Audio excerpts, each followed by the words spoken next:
Worship. Come be a part of Torah and RMM Society. where Hebrew feels like home.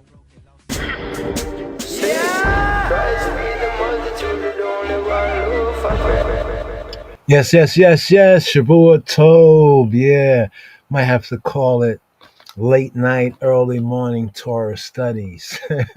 Right here. This is Yadin right here for this new sabbatical study, this Torah portion, the ninth sabbatical study, Wayyesheb.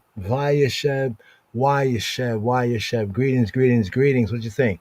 Late night, early morning, early dawning, late night, early dawning Torah studies right here. Here we're in the ninth sabbatical study for this Shabbat strong. Here we have Wayyesheb. Interesting here in the season, the daily Psalm 94. I think it's verse 14? It's an Ethiopia connection, Ethiopia hidden in some versions of Psalm 74th Psalm. Also looking forward to one of our first, what they call it, what we call it, bar mitzvah, right? Bar mitzvah, hail up, lone wolf and lion's cub. You know what I mean? The lion cub right there. They're there. Looking forward. Hopefully for Mondays and Thursdays, we can have a little round table among some of the Chaverim disciples, fellow Torah scholars, especially as we move into a new Torah reading and feeding to kind of reflect on the previous Torah reading and feeding. But here, without much further ado, keep this short and tight right here. We pick up with chapter 37 for this Torah reading and feeding. Jacob dwelt in the land wherein his father was a stranger. Jacob dwelt in the land wherein his father was a stranger. Jacob dwelt in the land wherein his father. Jacob dwelt in the land wherein his father was a stranger. Jacob dwelt in the land wherein his father was a stranger. Jacob dwelt in the land wherein his father was in the land of Canaan, in the land of Canaan, in the land of Canaan, in the land of Canaan, in the land of Canaan, in the land of Canaan. Chapter 37. And Jacob dwelt in the land wherein his father was a stranger, in the land of Canaan. These are the generations of Jacob. Joseph, being 17 years old, was feeding the flock with his brethren, and the lad was with the sons of Bilhah and with the sons of Zilpah, his father's wives. And Joseph brought unto his father their evil report. Now Israel loved Joseph more than all his children, because he was the son of his old age, and he made him a coat of many colors. And when his brethren saw that their father loved him more than all his brethren, they hated him, and could not speak peaceably unto him. And Joseph dreamed a dream, and he told it his brethren, and they hated him yet the more. And he said unto them, Hear, I pray you, this dream which I have dreamed. For behold, we were binding sheaves in the field, and lo, my sheaf arose and also stood upright, and behold, your sheaves stood round about and made obeisance to my sheaf. And his brethren said to him, Shalt thou indeed reign over us? Or shalt thou indeed have dominion over us? And they hated him yet the more for his dreams and for his words. And he dreamed yet another dream, and told it his brethren, and said, Behold, I have dreamed a dream more. And behold, the sun and the moon and the 11 stars made obeisance to me. And he told it to his father and to his brethren. And his father rebuked him and said unto him, What is this dream that thou hast dreamed? Shall I and thy mother and thy brethren indeed come to bow down ourselves to thee to the earth? And his brethren envied him. But his father observed the saying.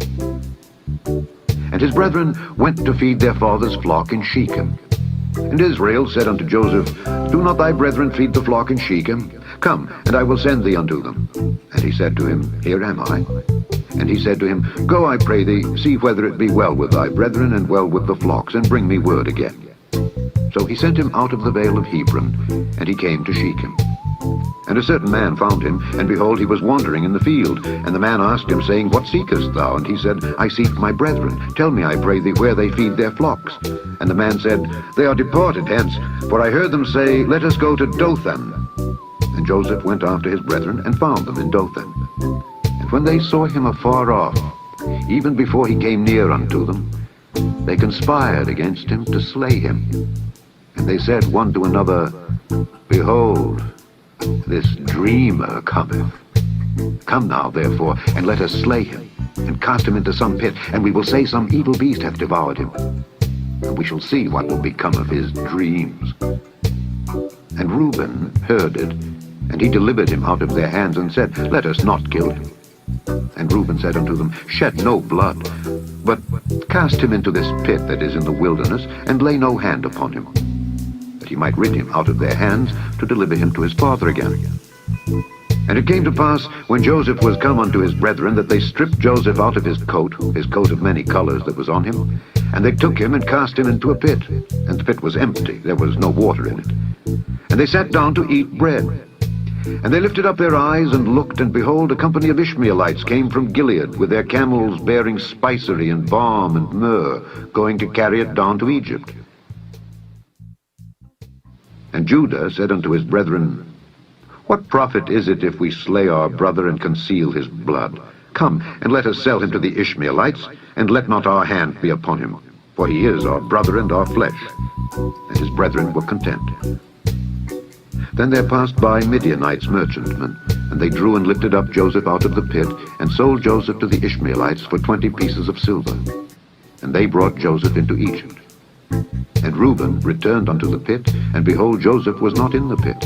And he rent his clothes. And he returned unto his brethren, and said, The child is not, and I, whither shall I go? And they took Joseph's coat, and killed a kid of the goats, and dipped the coat in the blood. And they sent the coat of many colors, and they brought it to their father, and said, This have we found. Know now whether it be thy son's coat or no. And he knew it, and said, It is my son's coat. An evil beast hath devoured him. Joseph is without doubt rent in pieces. And Jacob rent his clothes, and put sackcloth upon his loins, and mourned for his son many days. And all his sons and all his daughters rose up to comfort him. But he refused to be comforted, and he said, For I will go down into the grave unto my son, mourning. Thus his father wept for him. And the Midianites sold him into Egypt unto Potiphar, an officer of Pharaoh's, and captain of the guard.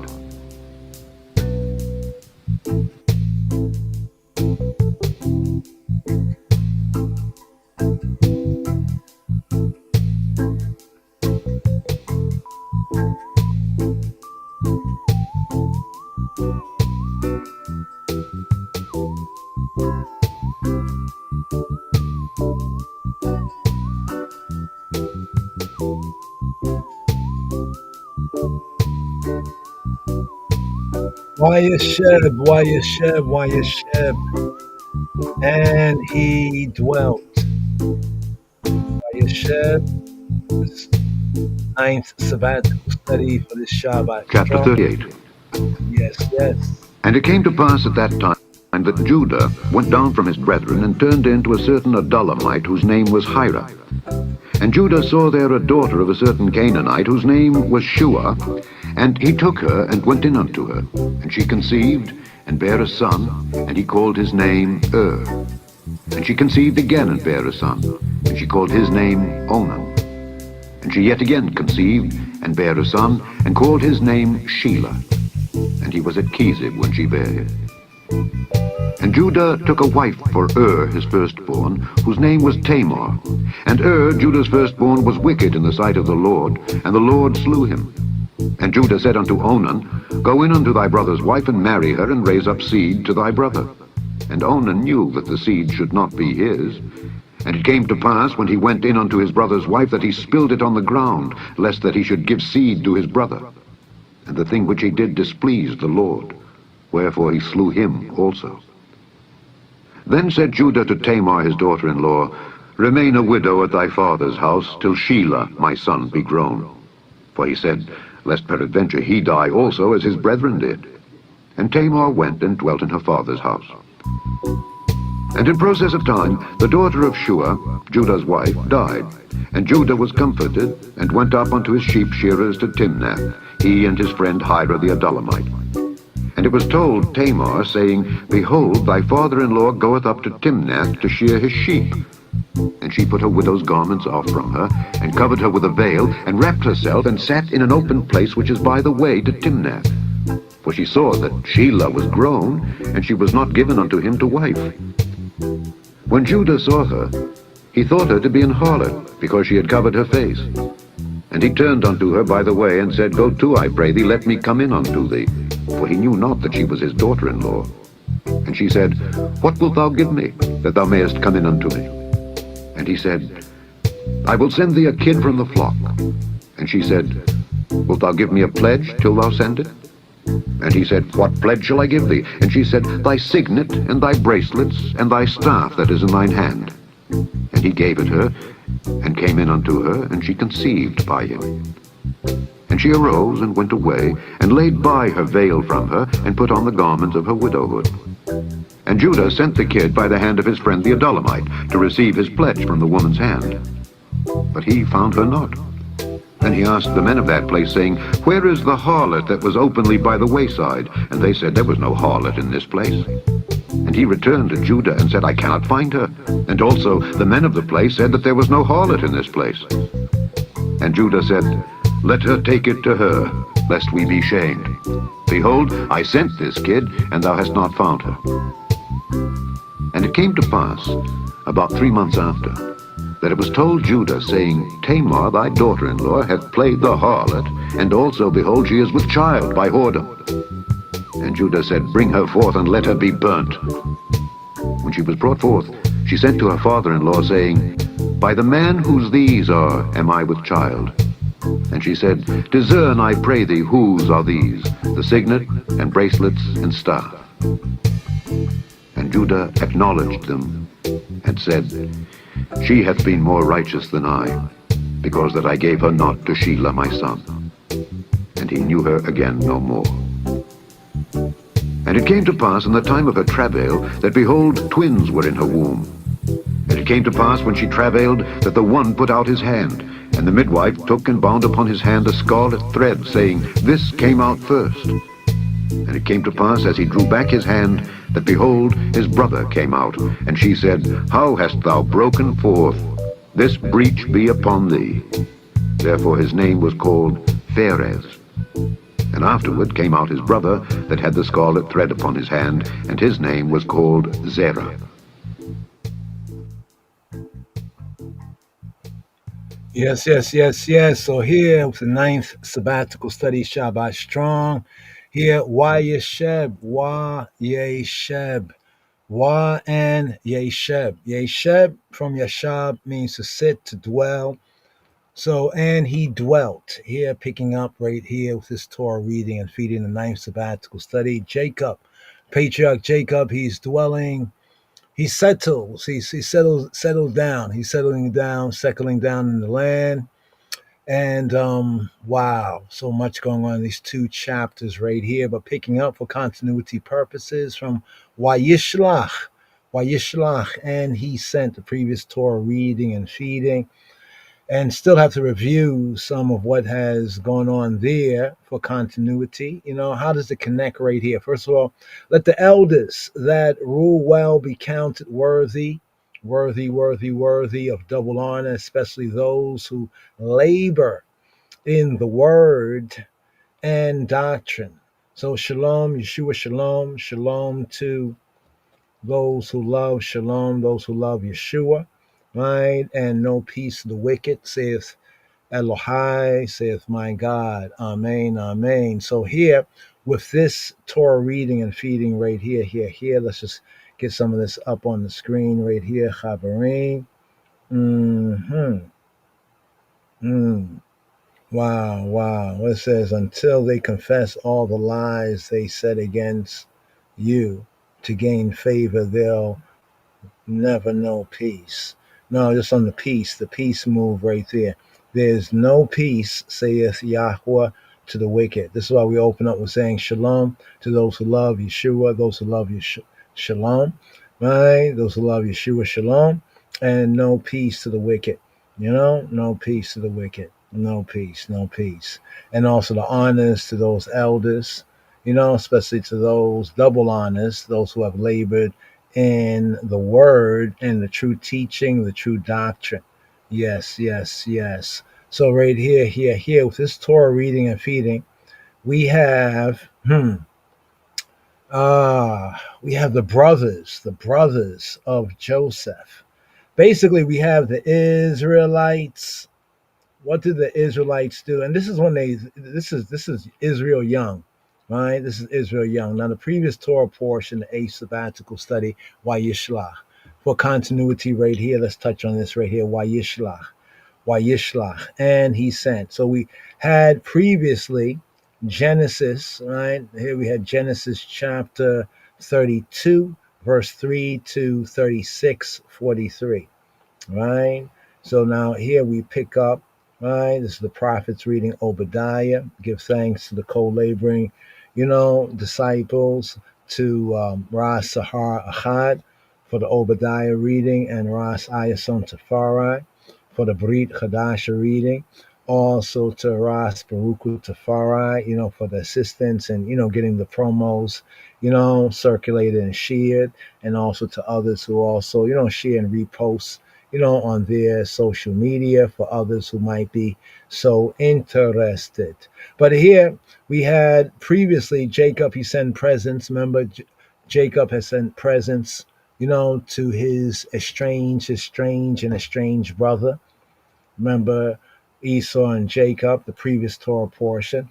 Also the wrestling at Peniel. Even the audible right there, as we pick up right here with this ninth sabbatical study, Wayyesheb, we find that Joseph it also has the gift of not just having dreams, but interpreting these dreams, and these dreams, being as prophetic visions of things to come.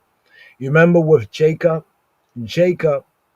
he left his uncle's house, Laban, evil Uncle Whitey, Laban's house, right? But it was at Laban's house that Jacob, became a real family man. He sought to marry Rachel, but married her sister, the sister Leah and Rachel, and then the handmaids, and then now we have 12 sons, and there's one daughter. Now the daughter, of course, is Dinah, and we have the incident in the previous Torah portion.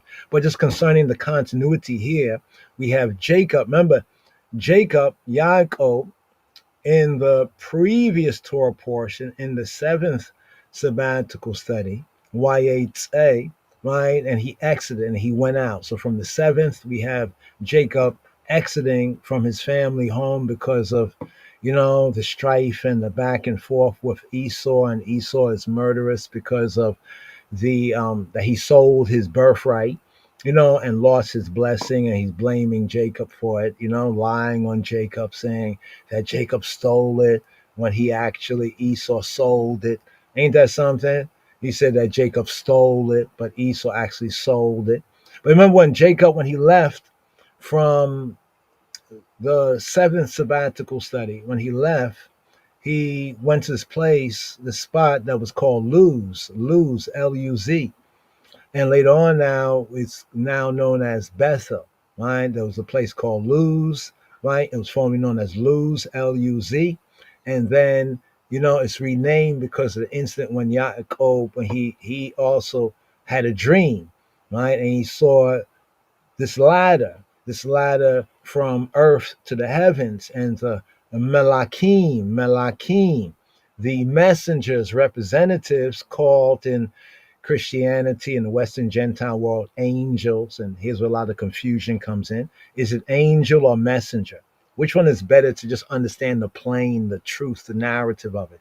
Angels, and have all these kind of all these fables about angels with wings and chiffon robes and looking a little effeminate and all this garbage. Or actually what the Hebrew says, messengers. So the messengers of Elohim, the messengers of God, ascending and descending, Melakim, and at the top of this ladder, right, he saw Yahweh standing, Nitzab, at the top of the ladder. Now, what's interesting about that from the seventh sabbatical study, here we're in the ninth. So just a kind of a review right here. In the seventh sabbatical study, right, he had this dream of the angels ascending and descending. Now, 20 years pass at his uncle, his mother's brother's house, where he becomes like a family man. He has 11 sons, one daughter, right? So he moves forward from there to the eighth sabbatical study right here that we have open right here on the screen. Jacob, right? After he left, he sent presents, right, to appease Esau. And as we mentioned before, there was a threefold, right? A threefold preparation, right? In the narrative, you might miss over it, but there's a threefold preparation. You have to remember, 20 years later, he is still thinking that, man, my brother Esau, this whole thing, he's kind of traumatized on a level, especially after what he had been through. Him and the family, for that matter, with his uncle, right? So he's very prepared, right? He's looking ahead, right? So he prays, right? Then he sent presents, gifts to appease Isaac, right? And also prepares as best as possible with like 11 little children, not little, but they are, fairly little. Remember, this is what we try to decipher the ages, because we have to decipher the ages in the Shechem incident. Remember Jacob when he reaches Shechem and what happens with Shechem? Shechem, the son, and Hamor, the father, and the Shechemites. But when Jacob, right, reaches the next spot, right, he wrestles with this man, right, and then after he wrestles with this man, he says that he has met, right, he has seen God face to face, and his life is preserved. This happens at Peniel, right? Now, Jacob then goes on to meet Esau, right? Now, Jacob, instead of going straight to his father's gates, he stops off in this place, Shechem. He purchases a field and all of that. And, he purchases he purchases a field and he, settles down. And here's what's interesting. We might not pick up on it, but when he left from Laban, his uncle, he said he was going to his father's house. Did he go there? Yeah, he went there eventually, but he didn't go there straightway, right? These are little details that sometimes we miss in the narrative, but when we actually begin to see it, it begins to become more real. We're like, oh, yeah. You forgot that, right? That he said he was going to his father's house, right? But he seems to take a little detour after the meeting with Esau. And he ends up in this place called Shechem. And in this place called Shechem, right, he reaches Shechem, right? There's an incident where his daughter, the daughter of Yaakov, Dinah, right, she gets, according to the scripture, the translation, she gets defiled. Or literally, she's made unclean, right, because of this sexual incident, Now, some call it as the RAPE, the rape, Some say that it might not have been a rape, but from the sons of Israel perspectives, the brothers of Dinah, right, this thing should not have been done. I mean, you want to marry our sister, right? There's a process for it. Like, notice when Jacob, when he saw Rachel, he didn't just go and push up on her and just, have sexual intercourse. No, he negotiated with the father, right? And see, that goes back to even the previous, concerning Abraham and the sister wife incident, and then also with his son Yitzhak, Isaac, and the sister wife incident. So it's like different people have different customs. You know what I mean? Different people have different, it's like we think like it's common sense. Well, it's only common sense if you're of those people. Remember with Jacob, right? Jacob, he said his wages would be the marriage to Rachel. This is the one that he loved. But then on his wedding night, the father, his uncle, evil Uncle Whitey Laban, he slips in the older sister, right?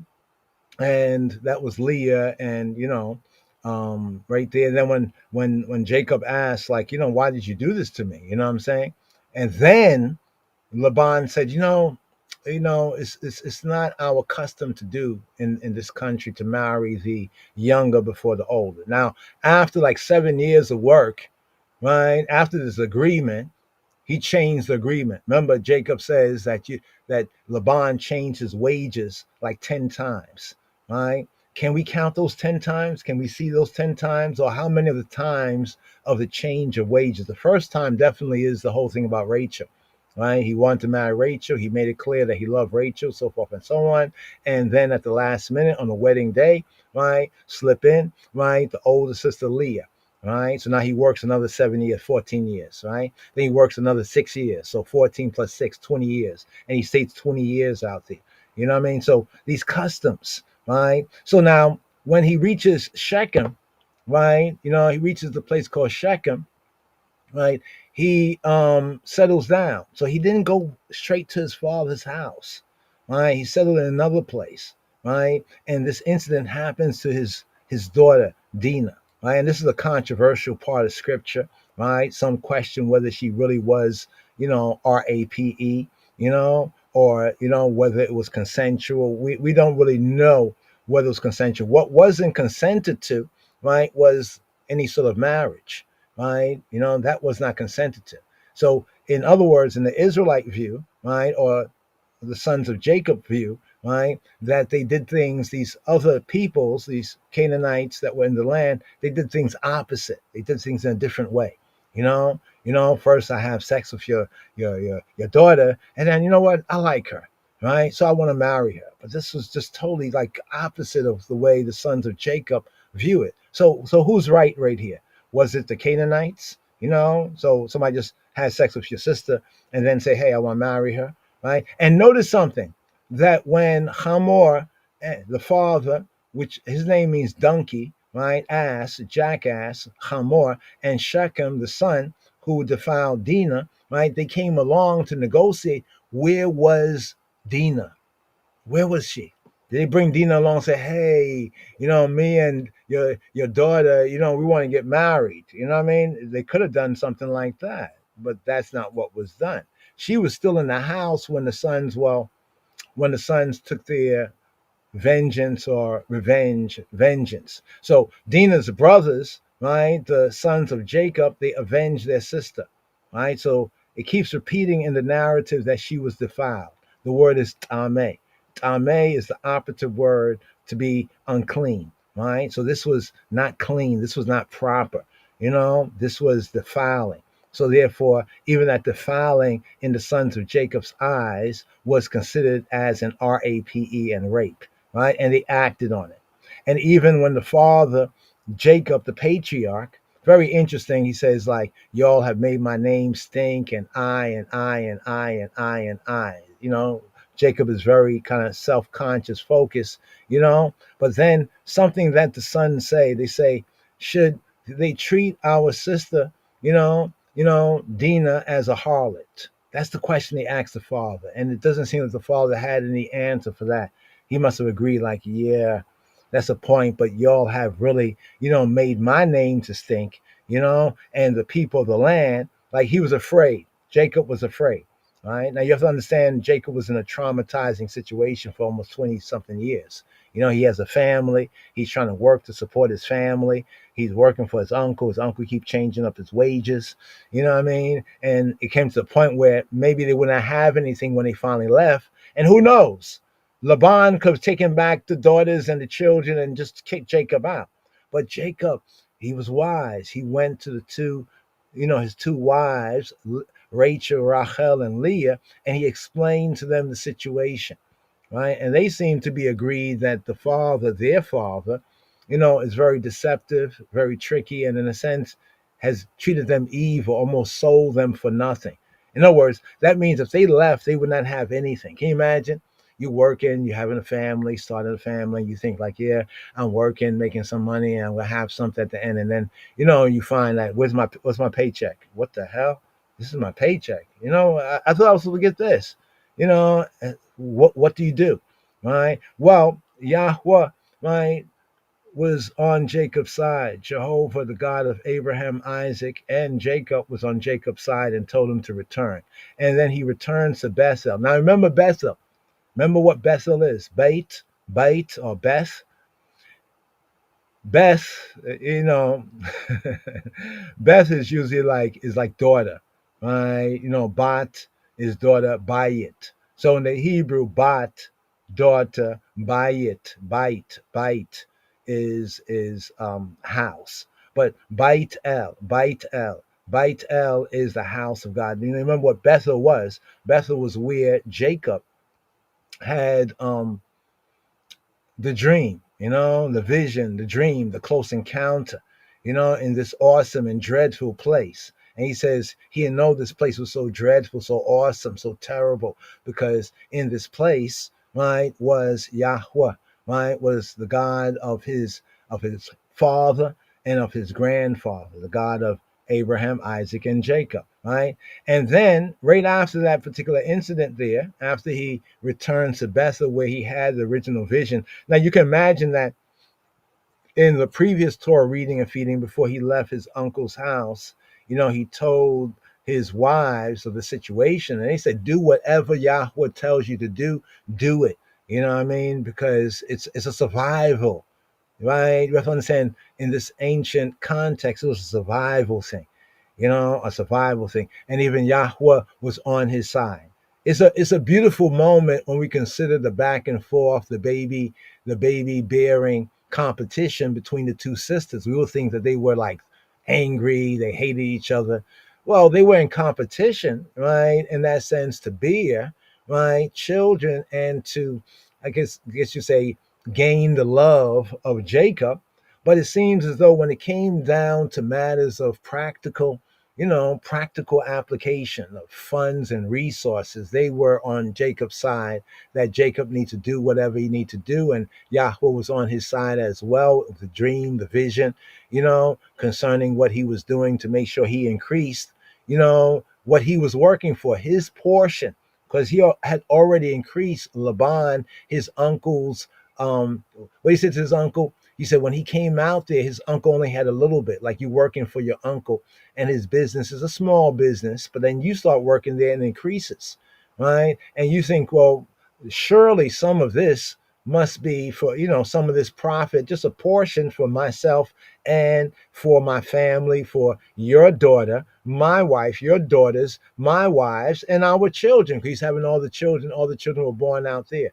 Now, note that too, that the 11 sons of Jacob and the one daughter, they was born, we could say, in that sense, outside the land in Pandan Aram, right? Just to make note, check that. Now, as they continue journeying, right, Rachel, right, she has her second son. After she had the first one was Joseph.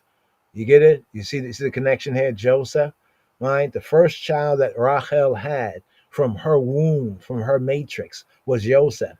And she says something very, very interesting, right? She says something very, very interesting. She says, hold on for a moment. Let's go there right here. And just for continuity purposes, bring this up right here. Give me one moment, y'all. Right here, here. And let's go to Joseph. Let's find, where's the first place we have Joseph in the scripture.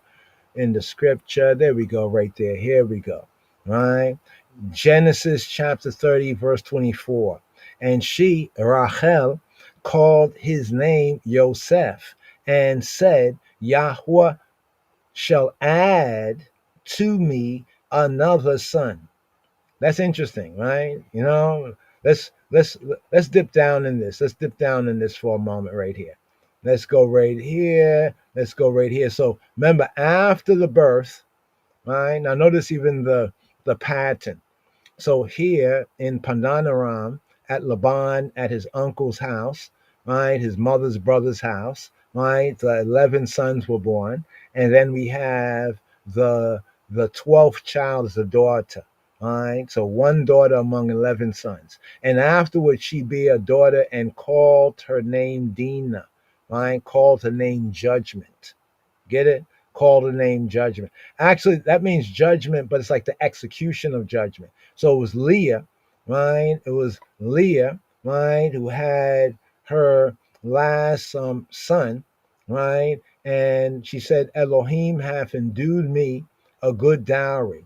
Now will my husband dwell with me, because I have borne him 6 sons. And she called his name Zebulun. Here often brought out in translation as dwelling. It has a sense of a dowry, right? It has a sense of a dowry, sense of dowry. We can get into some of the specifics need to, right? But here I want to focus your attention on this word ish, ish, right? Ish, right? Man, right? Man, right? So she says, now will ishi, ishi, right? Okay, let me point something else to you right here for a moment. We're going to go back to this right here. But for ishi, right? Not ish, not ish. Ishi is Amharic and it means okay, right? Ishi, right? Ishi means my man or my husband, right? Here we go, sons of Ish. Now this is a different, this is Yisha'i. This is Yisha'i. He saves me, Yisha'i. Not the same. But you see, in English, it looks the same, right? In English, it looks the same. You see, in English, it looks the same. Just have to repeat that right there. In English, it looks the same. Let's scroll down here. Let's scroll down here. So some it says study to show yourself approved, right? Some who are not studying might show themselves disapproved because they're not. Okay, here we go. It's on this page here. Here we go. Let's get to the Ishi. There we go. You see the Ishi? Hosea 2:16. And it shall be at that day, saith Yahweh, thou shalt call me Ishi. So this is Ishi, not Ishi. Ishi. So this is why the vowels matter and all that nonsense. All that nonsense. All that kind of trying to superimpose A-E-I-O-U learning English, English on Hebraic, right? And thou shalt call me Ishi, right? Ishi, right? From Ish to Ishi. So Ish, man, Ishi.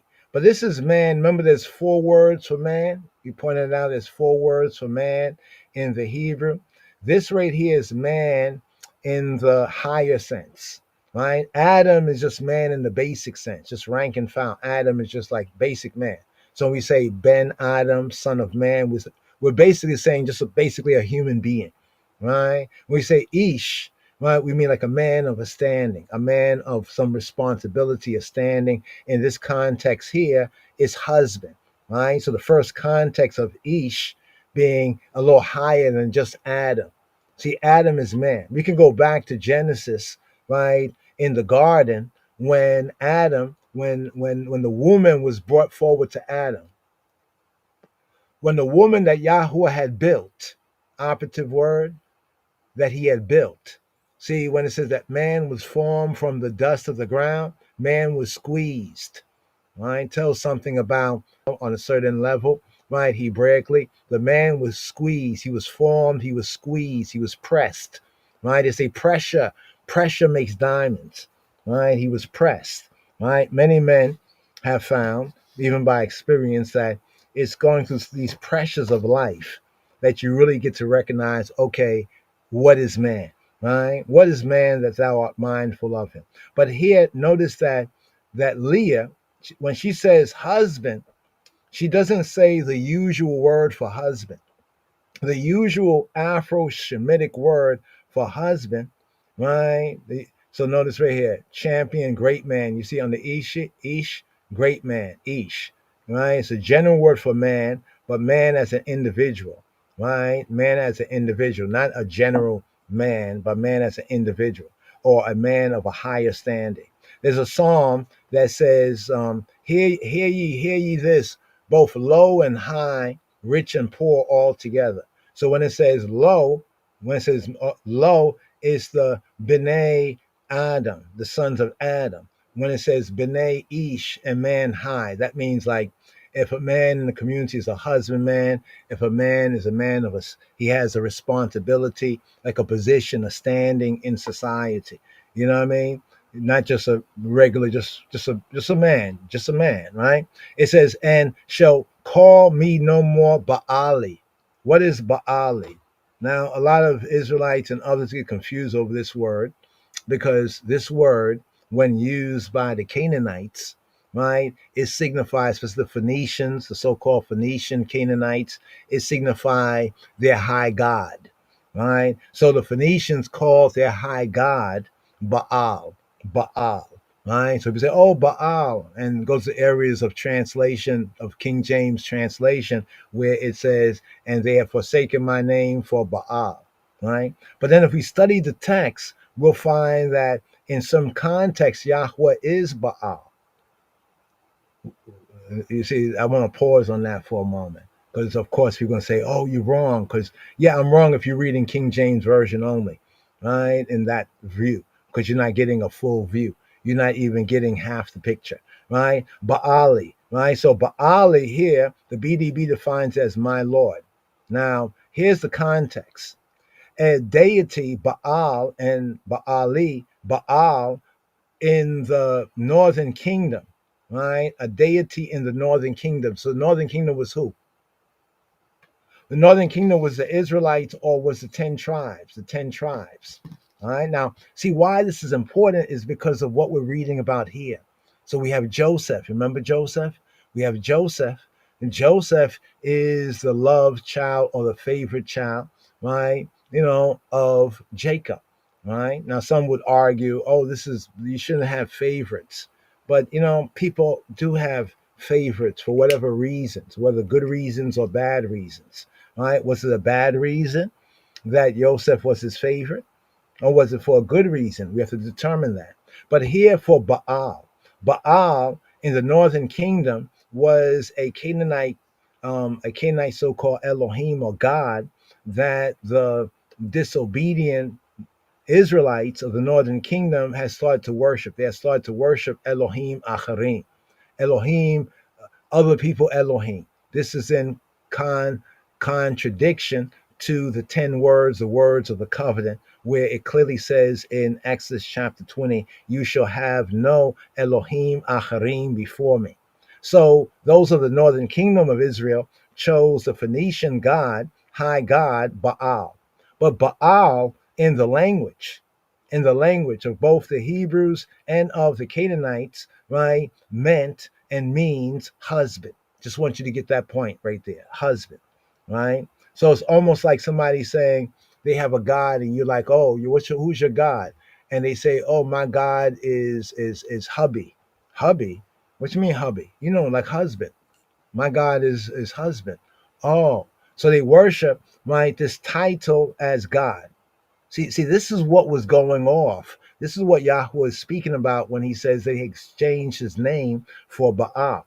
It wasn't against the word Baal, but what the word Baal signified was a deity, right, of the Canaanites that the Israelites, especially those of the northern kingdom, had started to worship. Let's go down here just so we can see this. You see, here they bring it out as my master and all of this and all of that.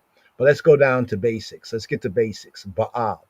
You see right there, Baal means owner, husband, Lord.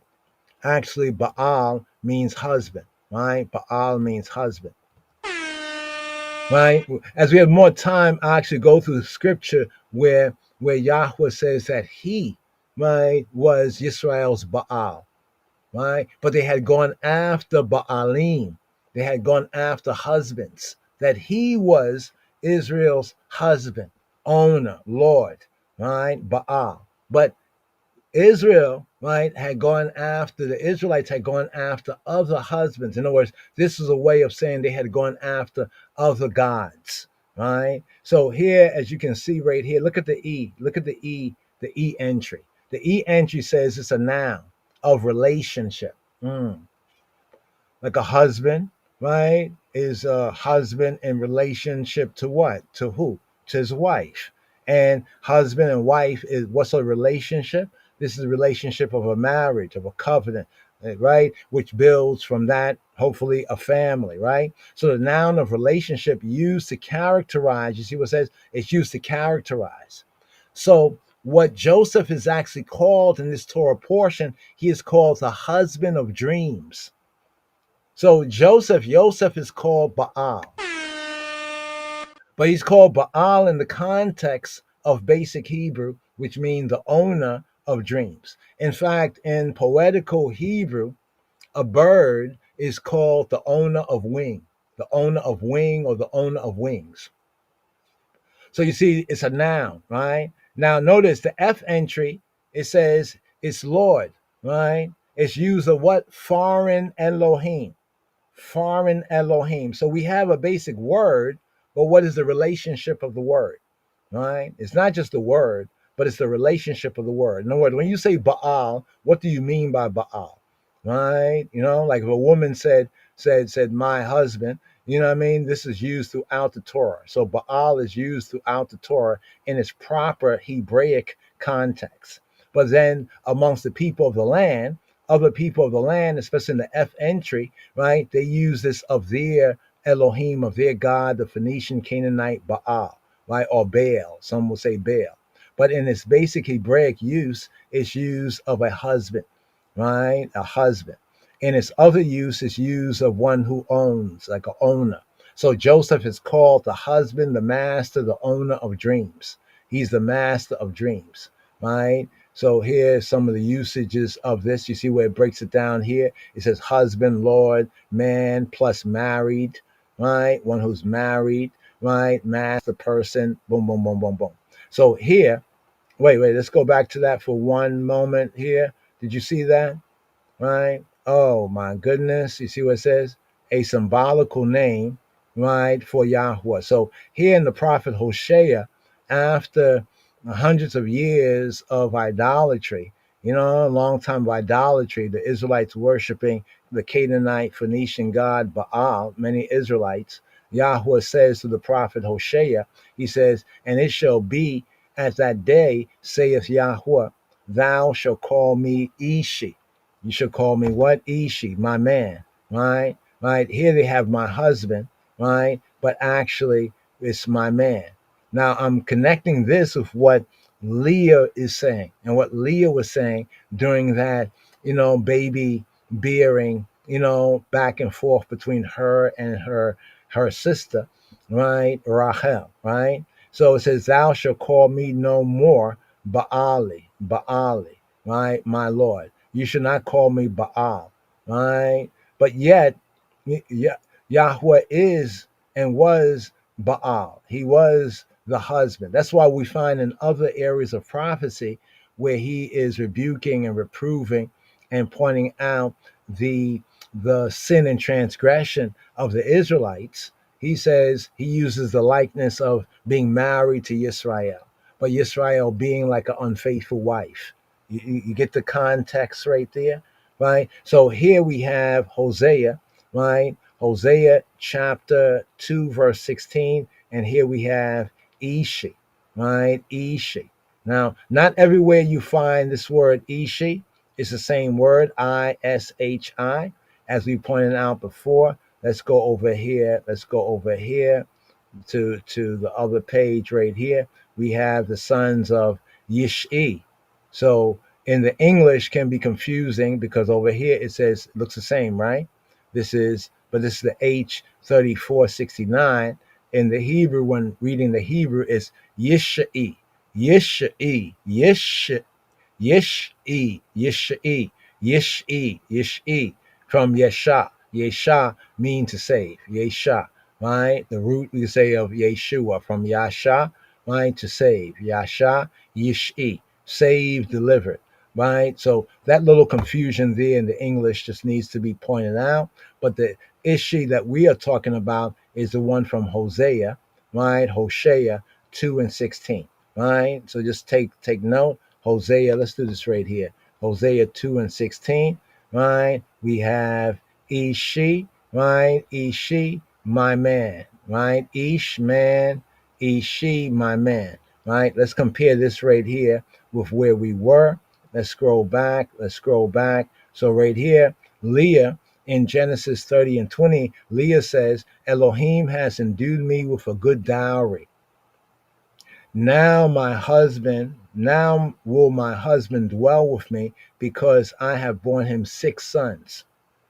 So now Leah bore for Jacob 6 sons. So 6 of the sons of Israel were born, right, by Leah, right? And she called his name Zebulun. Now there's a interesting right here that Zebulun, right, right. We have Zebed, which is an endowment, a gift, right? Endowment, a gift, right? Zebed, right? From Zabad, to endow, to bestow, right? And then we have her saying, now will Ishi, my man, my husband. So the translator translates my husband, right? But actually in the Hebrew, it's my man. So in the ancient context, to say ishi, to say my man, was a way of saying my husband, right? Now will my husband, ishi, my man, right? Zabal, Zabal, Zabal, to exalt, to honor, right? To dwell exaltedly. Now he might honor me. Basically, what she's saying is like, now he might honor me because basically she put in that work. She bore him this many, sons, right? Now he will honor me. Now he will reside with me. Now he will consider me, since Leah was technically, the first wife, as his wife that had borne him children, right? Right. At this point, Rachel did not bear any direct children, right? So Leah basically is like almost like I won't say like washing her hands, but she's like, like this is it. You know what I'm saying? Then afterward, that's what it says, and afterward, right? Well, it wasn't quite it, was it? Right? So after she had six sons, I guess she was trying for a seventh, but this one was a daughter, right? And she called her name Dinah. Now notice it doesn't say why. Like with the sons, don't say, well, I name her Dina because such and such and such. She just calls her Dina. And what does Dina mean? Dina means judgment, right? Dina, the daughter of Jacob by Leah, the full sister of Simeon and Levi. Does that make sense now? Why was it Simeon, Shimon, and Levi? I've heard a lot of people reason on this, but they miss some of the basics. Why was Simon or Simeon and Levi the ones that went to do the avenge? Because this was their full sister, right? This was the sister of the same father and mother, right? The same sister, the full sister of Shimon and Levi. Make sense now? Make sense why they did what they did? Were they wrong? Right? Protect the black woman, protect women, right? Well, they protected to the best of their ability, of course, after the fact, and they rendered judgment. Now, remember her name. Remember Dina's name. Right? Oh, this is our little sister, Dina, judgment. What happened?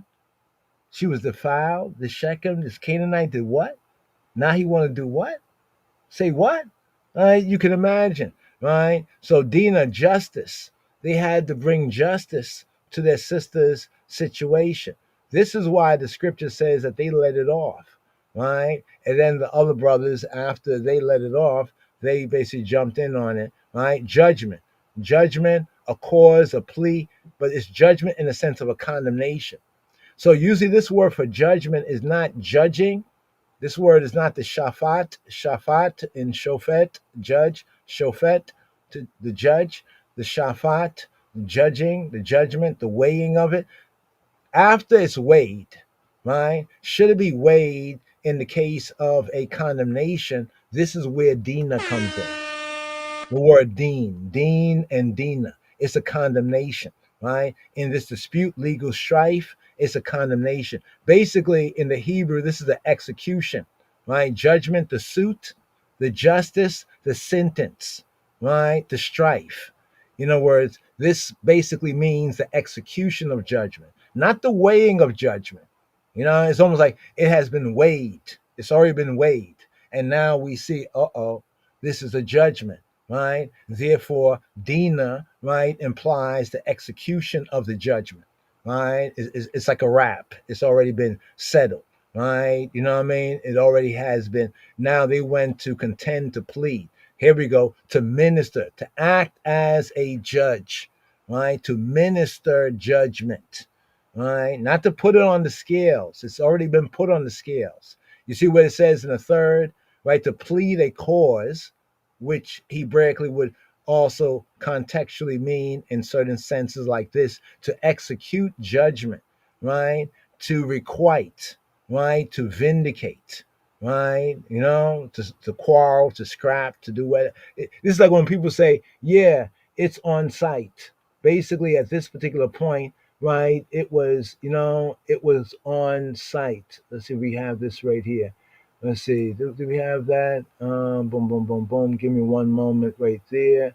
I'm looking at this right here. Okay. Yeah, there was a still I wanted to show you right here from before on the Dina. Since we just dropped down into the Dina incident right here. Give me one moment. Let me just see if I could bring this out right here. Here we go. Dina. Let's see. Is it this one right here? Oh man, I thought I had that open for y'all right there. Yeah, it was one of the memes. Give thanks, Ross Iverson. Wanted to bring out that meme right there, but I think it probably has spun around. I'm gonna have to get that one again, right there. Let me see if I can bring it back right here. Yeah. Let's see. Okay, yeah. All right. Let's see. Wayyesheb. Yeah. All right. So yeah. So to strive, to execute. So even her name. So we put it all together from the Hebrew context, and it's telling us what's going on here, right? That's why sometimes if you read it from the English, it might be like, man, why did they have to do that? You probably missed something, right? You might not like it, you might not agree with it, but okay, here it goes. There we go. There we go. Right there. This is this is what we want to bring out for y'all. Let me clear the other one right there. Boom, boom. All right. Which one is scrolling in the background? There we go. Okay, yeah. So here, this is just a little bit on the grape of Dinah, right? So were they overprotective? Were they overprotective? Right? Was it really wrong what they did? Right there, all things being considered, right? So just to bring it out, unpack it. So part of the reason why it is Simeon and Levi, I think the major reason is that this was the full sister, their full sister. This is a sister by the same father and mother. Leah the mother, Jacob the father, right here. And here to name Dinah, right, to minister judgment, to execute judgment, right? To execute judgment. Okay, so here, afterwards she bare a daughter and called her name Dinah, right? So we leave the previous Torah reading and feeding with this as one of the main incidents, right? And then we come to Elohim remembering Rachel, right? And Elohim hearkened to her and opened her womb, right? Opened her rechem. Now the word rechem, some might say rechem, but rechem, womb, you see, womb man. Yeah, Rastaman was saying womb man. Look at that. Long time, long time saying womb man. And look, people say womb man is not a word, really? Woman is not a word. Woman is a word. Is woman a word because we said the word that made sense out of the word, and now they put it in the dictionary? Okay, there we go. Woman, right? They can kick rocks on that slave business right there. But it says that what? Um, he who is servant to all, right, is above all. The womb, right? The matrix. You see the word matrix there, right? So Yahweh opened up her matrix. And who came from her matrix? Rachel's matrix. It says she conceived and bare a son. And what did Rachel say? Rachel said that Elohim have taken away my reproach. Right? What was her reproach? Right? Her chirpa. Right? Chirpa was her scorn, her taunt. Right? Her condition. Right? There she's a woman. There she's the one loved by Jacob, and she didn't even have one child for him. Right? The context of the culture and of the situation. Right? This disgrace, right, has taken away. It's kind of interesting because in the early part of the chapter, right? Let's see, this verse 23. Let's go all the way up here, right? And when Rachel, right, saw that she bare Jacob, Yaakov, no children, Rachel, she envied her sister, right? Kana.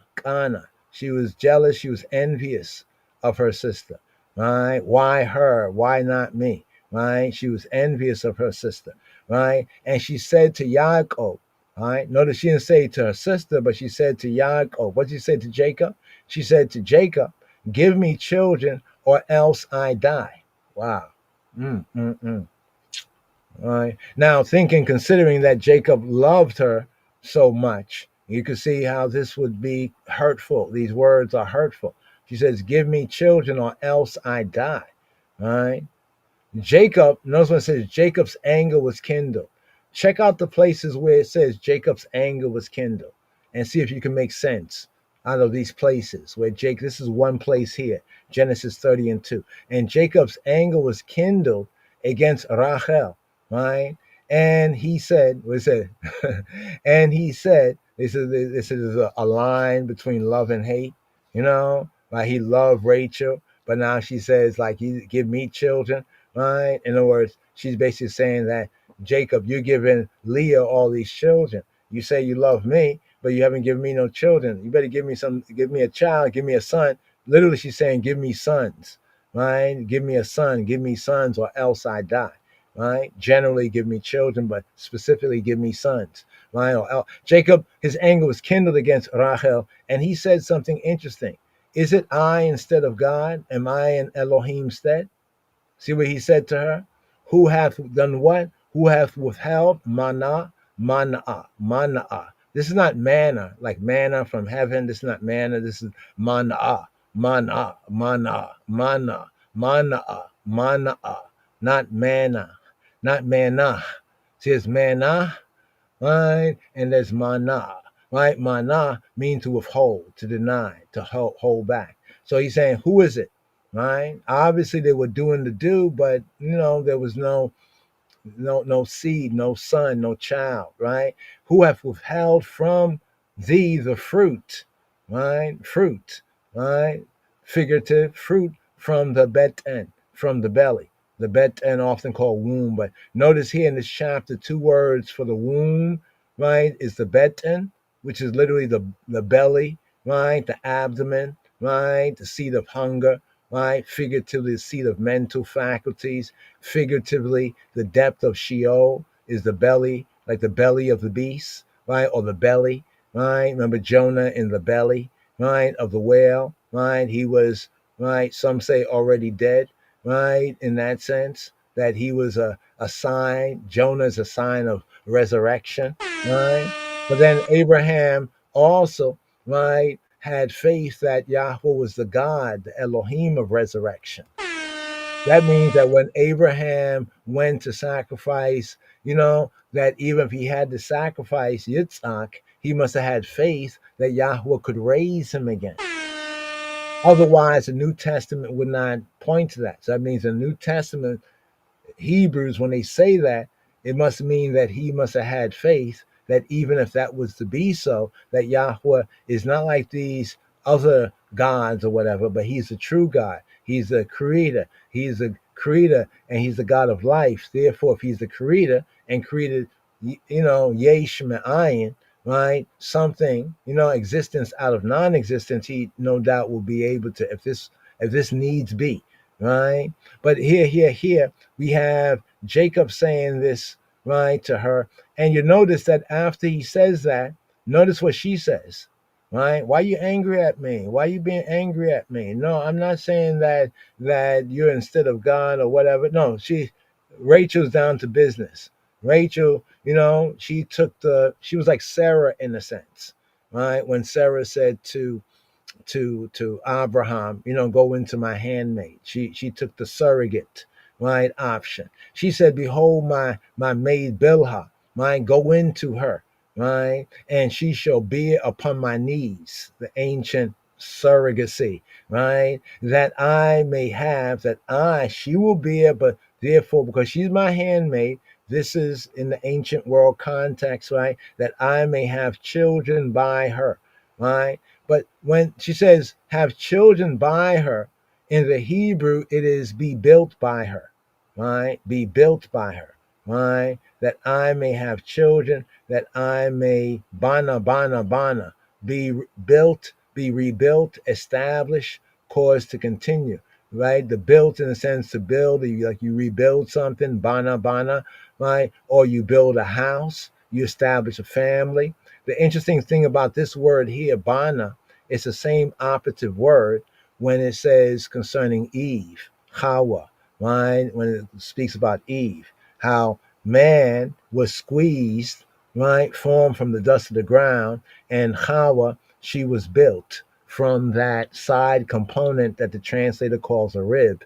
You know what I mean? So Bana. So here that she may be built.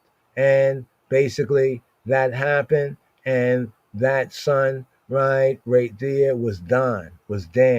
So right, this is Dan, right? Not her actual son, but the son that is accounted to her because it was her handmaid, and she bore on Rachel's knees, right? Interesting. This reminds me of the handmaid. They had this handmaid tale, this handmaid series, and they had something like that. I guess they was trying to kind of, bite from the scripture and bring out that sense in the handmaid. It was the early part of the series, I think the first season. But anyway, and she conceived and bare a son. Now this is Joseph right here, right? Now this is, notice what, let's go back one verse. And Elohim remembered Rachel. Notice what it says, and he remembered, right? Zakar, and he remembered Rachel, and Elohim hearkened. So Elohim, the creator, the judge, the almighty power, remembered Rachel, and he hearkened, right? He did what? He shama. He heard in the intent to obey or listen or respond affirmatively to her request. And he opened, and he did what? And he opened, we have the word patach, right? Patach, also fatach. This is where we get fetah. So here in the Hebrew, patach, right? Patach, fatach. Here we also have like feta neges, feta. This is the same Afro-Shemitic root, to open, right? To open, to loose, to open. Remember what Jacob said, is it I who have withheld, who have restrained mana, right? He says Elohim, right? Now we see right here where Rachel, right, she conceived and bear a son. Now she actually has born her own son, right, from her own, not beten, but it uses the word rechem, not beten, rechem right here. Now she becomes a womb man in the sense of her womb produces, right, from her matrix, right? Notice how I use this word instead of the beten, right, from her matrix. This is the word for matrix here, right? She conceived, right, and bear a son. And now notice what she says. She said that Elohim have taken away my reproach. It's almost like after all the back and forth, she finally got the idea, right? In this sense, you know what I mean? And now she's attributing to Elohim taking away that reproach. In other words, this verse here, 23, is almost like the continuation, right? Or in a sense of fulfillment of the first and second verses, right? In the same chapter right here, right? And here brings us to this Torah reading and feeding. She called his name Yosef.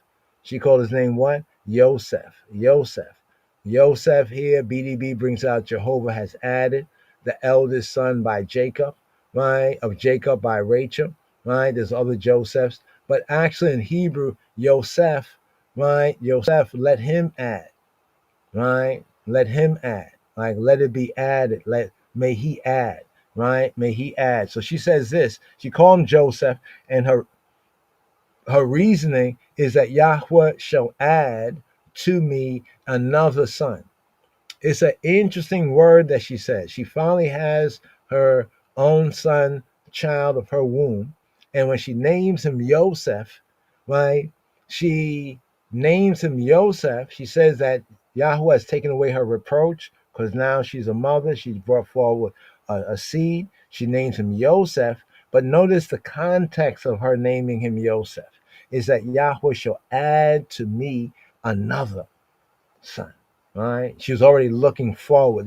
There's almost a prophecy, right? So Yosef, let him adding Yosef, right? And she says that Yahweh shall add. Let's break this down in the Hebrew so we can understand the names, right? So it says Watikra et Shemo Yosef, and she called Watikra, Watikra, Watikra, and she called, kara to call, And she called out, recite, read, call out, proclaim. Here to call out, right? To call like with a name, like call upon a name. Usually this is kind of used like when we call upon Yahweh, right? Or we read, present, you know what I mean? To he who be, Watik Ra. But she called out, Et Shemo, she called out to say like announce, proclaim his name, Shemo, his Shem, right? His name, his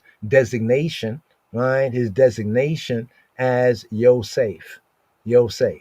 Now, Yosef, they say Jehovah has added. Which part of Yosef is Jehovah? Just a question.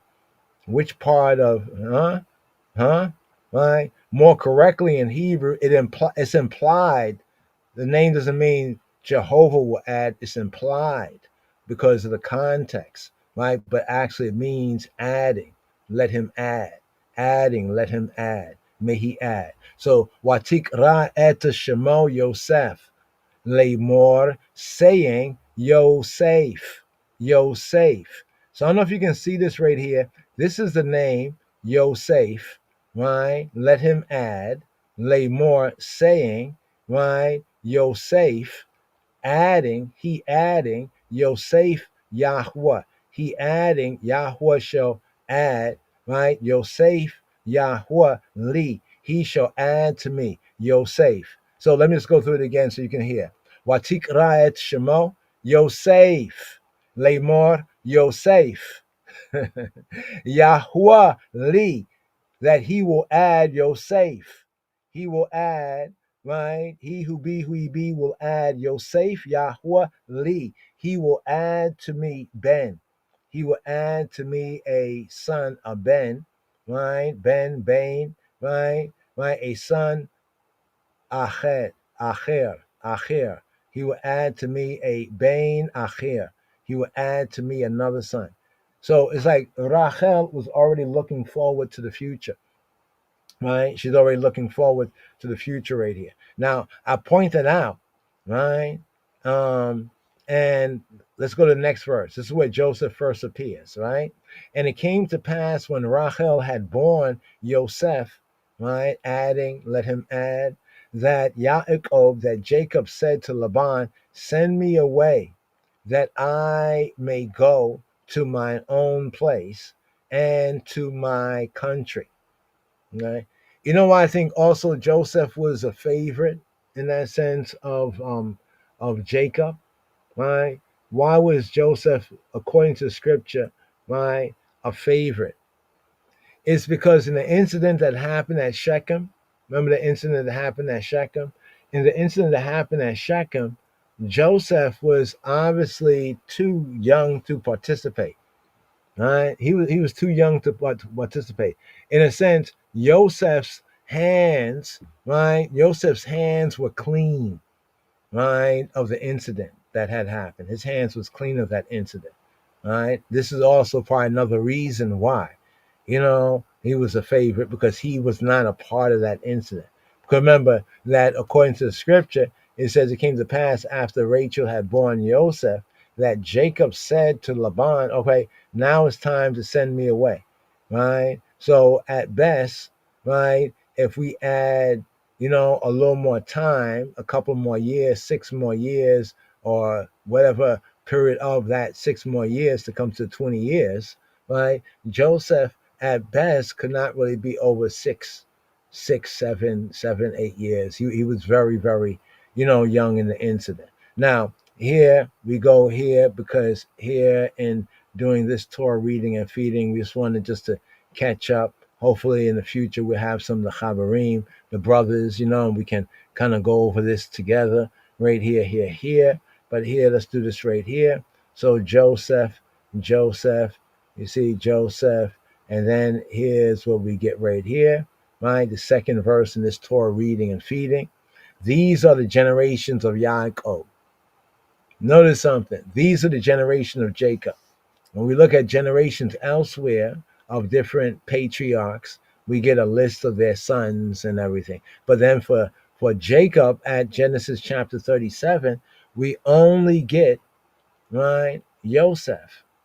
Notice what it said. These, the generations of Yaakov, Yosef, right? 17 years old, was feeding the flock with his brethren, and the lad, right, with the sons of Bilhah. Remember the sons of Bilhah, right? That was Rachel's handmaid, right? Right. So that's why, if you think about it, Joseph probably was closer to them because these are the sons of, you could say, his mother, not full sons, but of his mother's handmaid, right? So there's Zilpah, right? The Zilpah was Leah's, right? And Bilhah was Rachel's. But he was with the sons of Zilpah, his father's wives, right? So now here, Bilhah and Zilpah, previously referred to as concubines, here referred to as wives. And Joseph brought, right, to his father their evil report. Interesting, right? He did what? He brought to his father their evil report. Question. What was, right, the evil report? We'll get into that. So here's where we pick up with this ninth sabbatical study for the Shabbat Strong. And Jacob dwelt in the land. This is Wayyesheb, and Yaakov and Jacob Yashab. He yashabed in the land. Wayyesheb and Jacob dwelling in the land wherein his father, right, his patriarch, was a stranger in the land of Canaan. This is where our Torah reading and feeding right here picks up, and it begins right here. Let's touch on this right here, right? The meaning of dreams, right? These dreams, when we get to the water dreams later on, we have some other kind of dreams right here, but Joseph is known as the master, as the owner, right? The master, the owner of dreams, right here. Joseph, right? Baruch, bless y'all. Right, so Joseph. Let's pick up with this. There's still right here. Okay, yeah, that's a little bit getting into Joseph, because Joseph, we're about to go down into Mitzrayim. Father, right? Right? Some of the other ites, the surrounding peoples, what they believe, the way, right? Water dreams, tomorrow, right? Okay, let me see if the picture's probably down here. Okay, we'll sort it. We'll sort it a little bit better. So okay, let's go back right there. These are the suns right here. Okay. All right. This is interesting. Take a screen of this because interesting speaking with some about the 12 tribes of Israel, the Rastafari organization. I think one was saying that they're of when was that? Which birthday is it? I think what's this? Asher. So we have Asher, December, right? January. Now that right there. Okay, we'll get into that. We'll get into that. So we get more into the 12 because we have to really look at these 12 sons right here. But we also have to consider what's going on in this narrative. So you see where it says right here, Wayyesheb. You see where the Mitzri is like sitting on the square on the seat right there. You see the sons going about. This is just to use this for ancient likeness. This is how it was. This is how they lived. And give thanks to the ancient Mitzri, the Mitzrayim, because they give us some word pictures right here. But here, where it says, you see where him sitting? We'll try to cut that out and make that larger right there because we want to bring this out, the sense of it right here. And Jacob dwelt. Here we go. And the word dwelt, Yashab. You see the word Yashab? And Jacob, Wayyesheb, to dwell, to remain, to sit. Literally, directly, the word means to sit, right? Literally. So, and Jacob sat, right? Jacob dwelt. Jacob sat, right? In the land. He dwelt. He had his abode, right? He basically was established. He was set up, right? To sit down, right? Jacob sat down. Because remember, Jacob was wandering. Jacob was moving to and fro, from spot to spot. You know what I mean? It says he loved the gates of Zion more than all the what? Dwelling places of Yaakov. Right? Finally, when Jacob settles down, right? That's what it says. He loves, Yahweh loves, right? The gates of what? Zion, right? You know what I mean? More than all the dwelling places. So far from the previous Torah portion, Jacob was in a few different dwelling places. But now he gets settled down. This is why this Torah portion is Wayyesheb, Wayyesheb. And he sat and he dwelt, right? And this is why we use this right here, as a kind of a point of reference. That's the remember I call the Hebrew, I call it, it's like uh, it's like verbal hieroglyphs in a sense. Literally the word yashab means to sit, right? But we don't translate it as and Jacob sat in the land. It could be like, what was he just sitting down in the land? But we translate it in the sense of what it means in the Hebrew, the spirit of the Hebrew. And he dwelt, right? And he dwelt. But literally when it says, it could have used a different word for dwelling, right? As we have with Zebulun, remember, Zebulun, Zabal mean to dwell too, as well. But here he now was set up, he now was secure. So here we have Jacob, right? Jacob Yashab, right? Wayyesheb, right? Jacob dwelling in the land wherein his father, his who? His Ab, keywords here, his Ab, right? His Ab, right, was a Magor, where his sojourner, Magor, right? We get gear from this place where he was dwelling, right? Where a stranger, right? In the land of Canaan. So we even get to see where the patriarchs, they were strangers, right? So when we later on consider, right, the various contextual meaning of stranger, right? Let us kind of understand, the context, as the context is used right there. But here, let's get right in it, and then we'll probably double around again. Since we did play the audible, right? We did play the audible right here. Should we get to Mr. Vegas? All right, not just yet. Let's get to this basic Torah reading and feeding. Let's bring up the Shema right here for the ninth sabbatical study for this Shabbat strong. Shema Yisrael, hear, O Israel. Shema Yisrael, Adonai Eloheinu, Adonai Echad.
Torah, direction, instruction. So Joseph and Yeshua, Joseph and Jesus, like that connection made there. They say they said this is the son, the son of Joseph. He was supposed to be the son of Joseph. Well, right here, Shema Yisrael, here picking up for this ninth sabbatical study for this Shabbat strong. Hey, go back to that one for a moment. Yeah. So we just had this psalm here in the season, right? Behold, right, how good and pleasant it is. Well, here they have when God's people, when brothers dwell together in unity. You know what I mean? we see some disunity right here, right? At the early beginnings, right, of the Israelites, right? So here picking up with Wayyesheb, and he sat and he dwelt. Here picking up with Genesis chapter 37, Shema Yisrael. Yisrael, here for the 9th Rastafari sabbatical study for this Shabbat strong, Shabbat Wayyesheb, Shabbat Wayyesheb, Sabbath, and he dwelt. Wayyesheb, Sabbath, and he dwelt. Here picking up the first book of Moshe, the Hebrew book that is called Genesis chapter 37. The history of Jacob resumed. The history of Yaakov resumed. Here picking up the first book of Moshe, Hebrew book called Genesis chapter 37. Here for the Rishon Aliyah, for the first reading, the first up offering here for this Shabbat Wayyesheb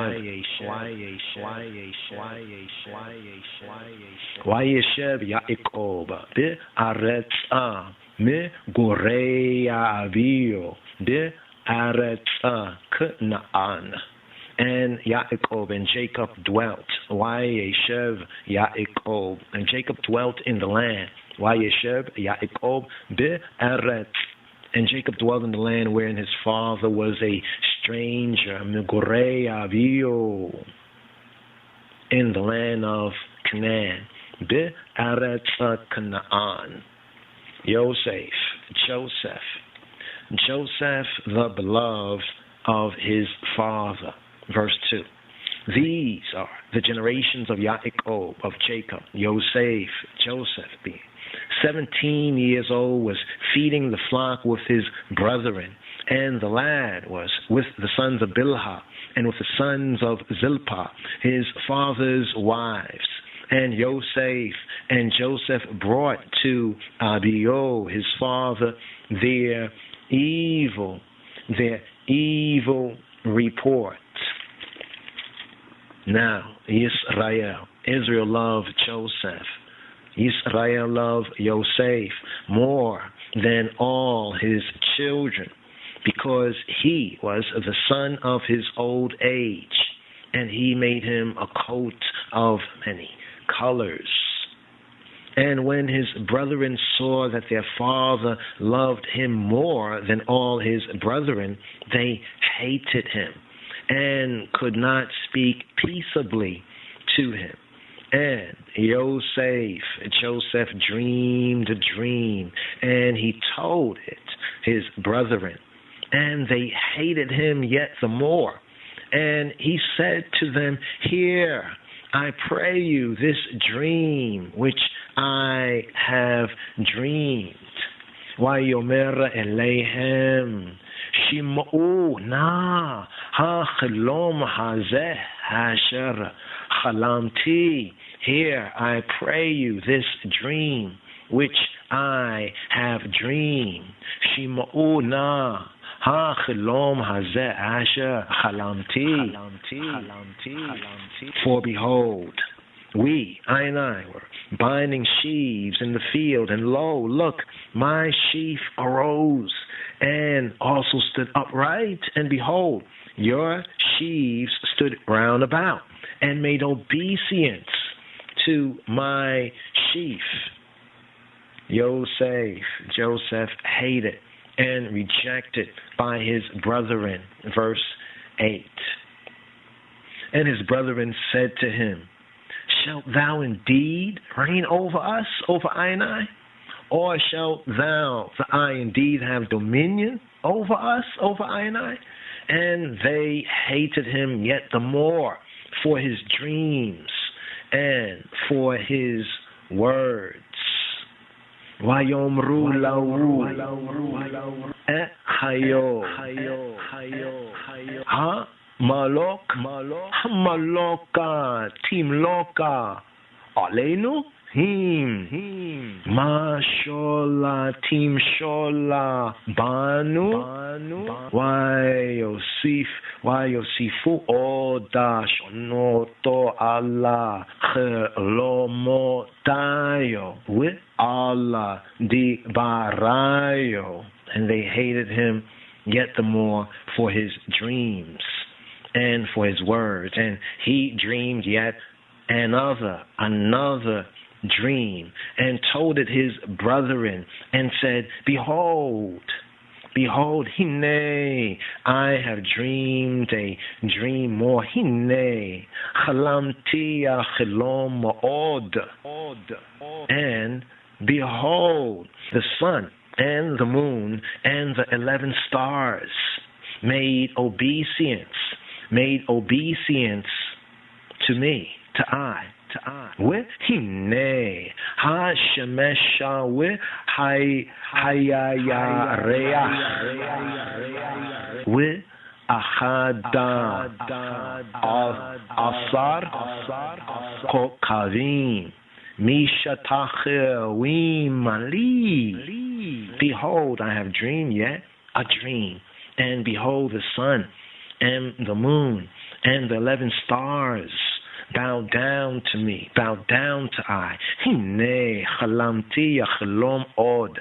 With hine hashemesha with hayareach with achada asara kokavim mishatachewim li. And he told it to Avio, his father, and to his brethren. And his father rebuked him and said to him, What is this dream that thou, the eye, has dreamed? What is this dream? Ma ha-chelom hazeh asher chalamta. What is this dream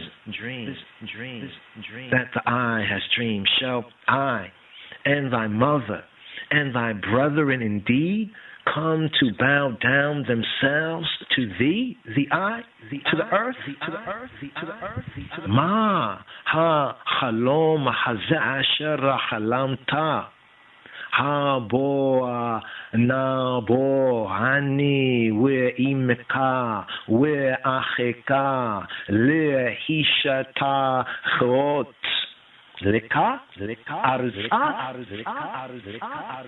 And his brethren envied him.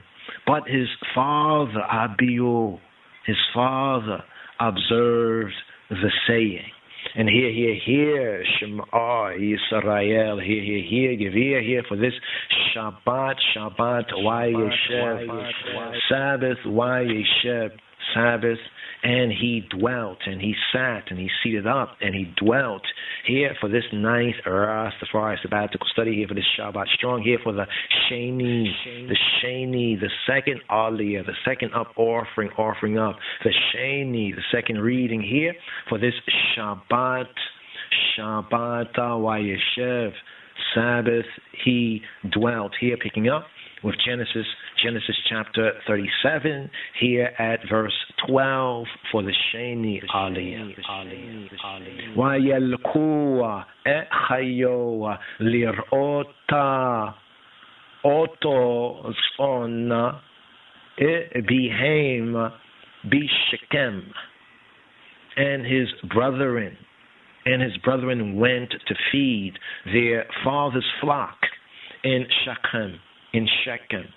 Vayelkuwa echayoa lirota oto zona bihem bishekem. And Israel. And Israel said to Joseph, do not thy brethren, thy Idren, feed the flock in Shechem? Come, and I will send thee I to them. And he said to him, Here.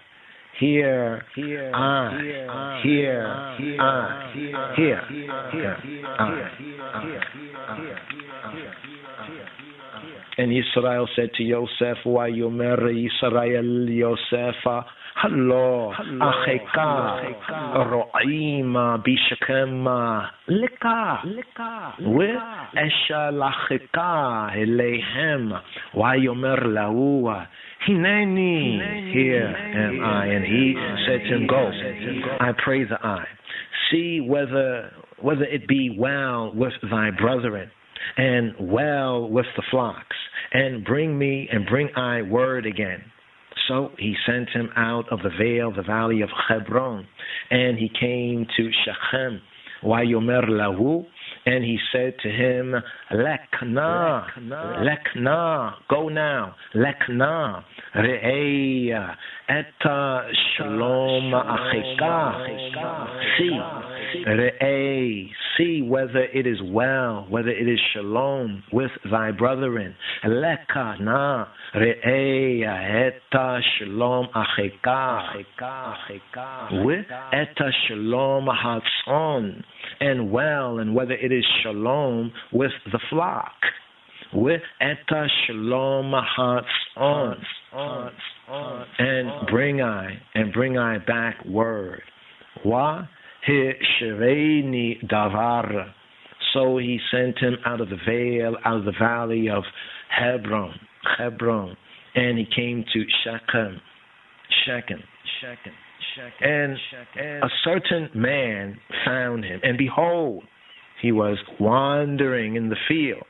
And the man, Haish, asked him, saying, What seekest? What seekest thou? Haish lemor wa tisha alehu, and asking him, Haish, the man lemor, is saying, Ma tivakesh. What seekest thou? What seekest thou? And he said, I seek my brethren. Why yomer et achai anoki me bakesh. I seek my brethren. Et achai anoki me bakesh. I seek my brethren. Where?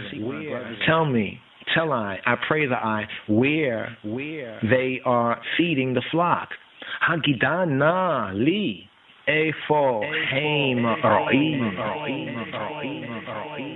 Tell I pray that Tell I pray that Hagidana li where efo heim ro'im, where they feed their flocks. Where they feed. And the man and Haish said, they are departed hence from Heya. For I heard them say, let us make I and I go to Dotan. And Yosef went after his brethren and found them in Dotan. Wayomer Haish. And the man said, Wayomer Haish. Nasoa mizekia sha'ma'etia omrim nelka do taina. Let us go to Dotan. I overheard them saying, Wayeleka Yosefa achara chayo. And Joseph went after his brethren and found them in Dotan. And when they saw him afar off, even before he came near to them, they conspired against him to slay him. And they said one to another, Hine ba'ala.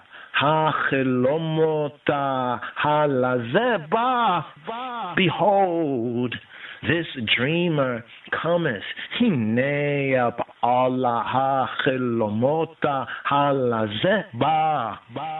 Behold, this dreamer cometh.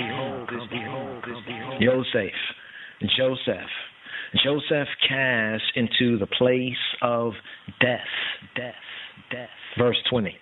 Come now, therefore, let us make I and I slay him, and cast him into some pit.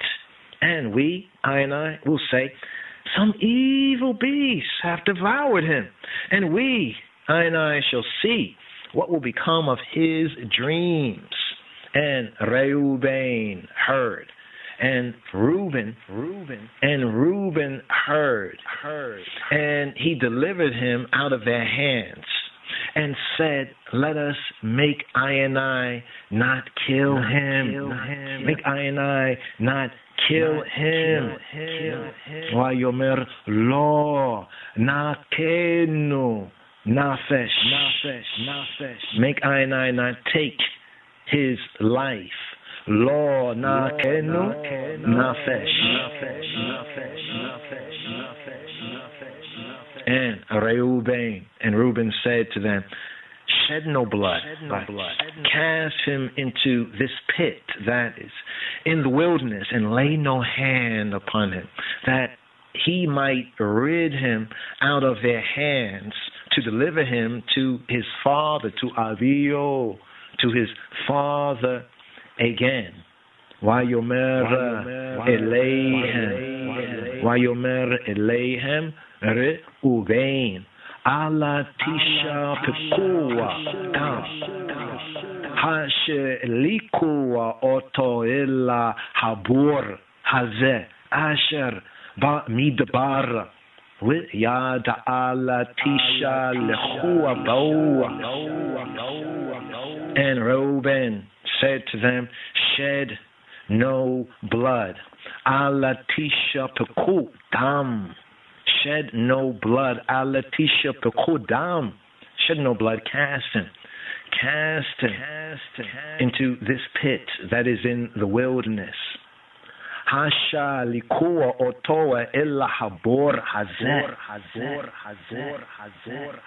Bamidbar asher bamidbar, that is in the wilderness.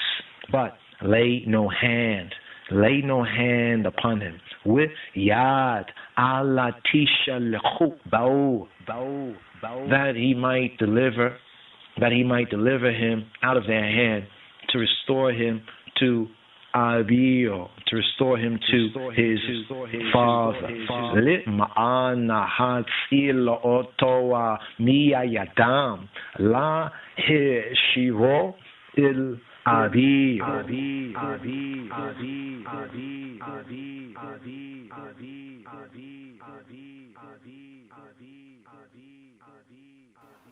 So is this all about just the dream?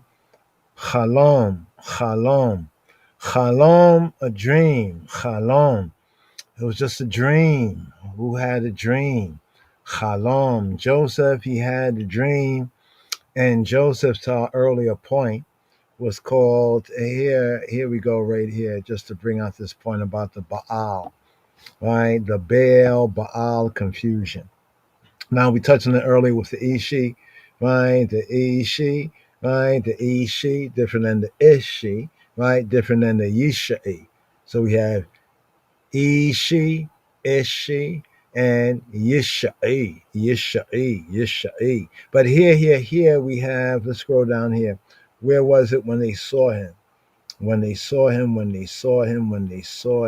boom, boom, boom, boom. Okay, let's go over his dreams right here. When they saw him, found a certain man. There we go right here. Boom. It's verse 19. So in verse 19, just to bring out this point right here, to the Baal confusion. And they said one another, behold, this dreamer cometh. Now you see what the Hebrew says, this master of dreams, this Baal, right, of dreams, this owner of dreams cometh, right? So here's the context here, right? It's kind of interesting because he met this Ish here in the field, right? It says, and a certain man. It's curious, like, doesn't tell who this man is, but a certain man found. They say found him. And behold, he was wandering. This man was wandering in the field. Right? Almost remind me of like Jacob. Remember, Jacob sent everyone over, and then there was a man there, and he started wrestling with that man. But here, Joseph comes across a certain man. The man asked him, "What seekest thou? What seekest thou?" And he said, "I seek my brethren. Tell me, I pray thee, where they feed, where they shepherding. Basically, instead of feed, a more better, term right here would be shepherding. And the man said, they are departed thence. For I heard them say, this man wandering in the field heard them say, let us go to Dothan. And Joseph went after his brethren, right, and found them in Dothan. Now, did you pick up there was earlier in the reading right here, Israel had said in verse 13. Now, also notice this right here.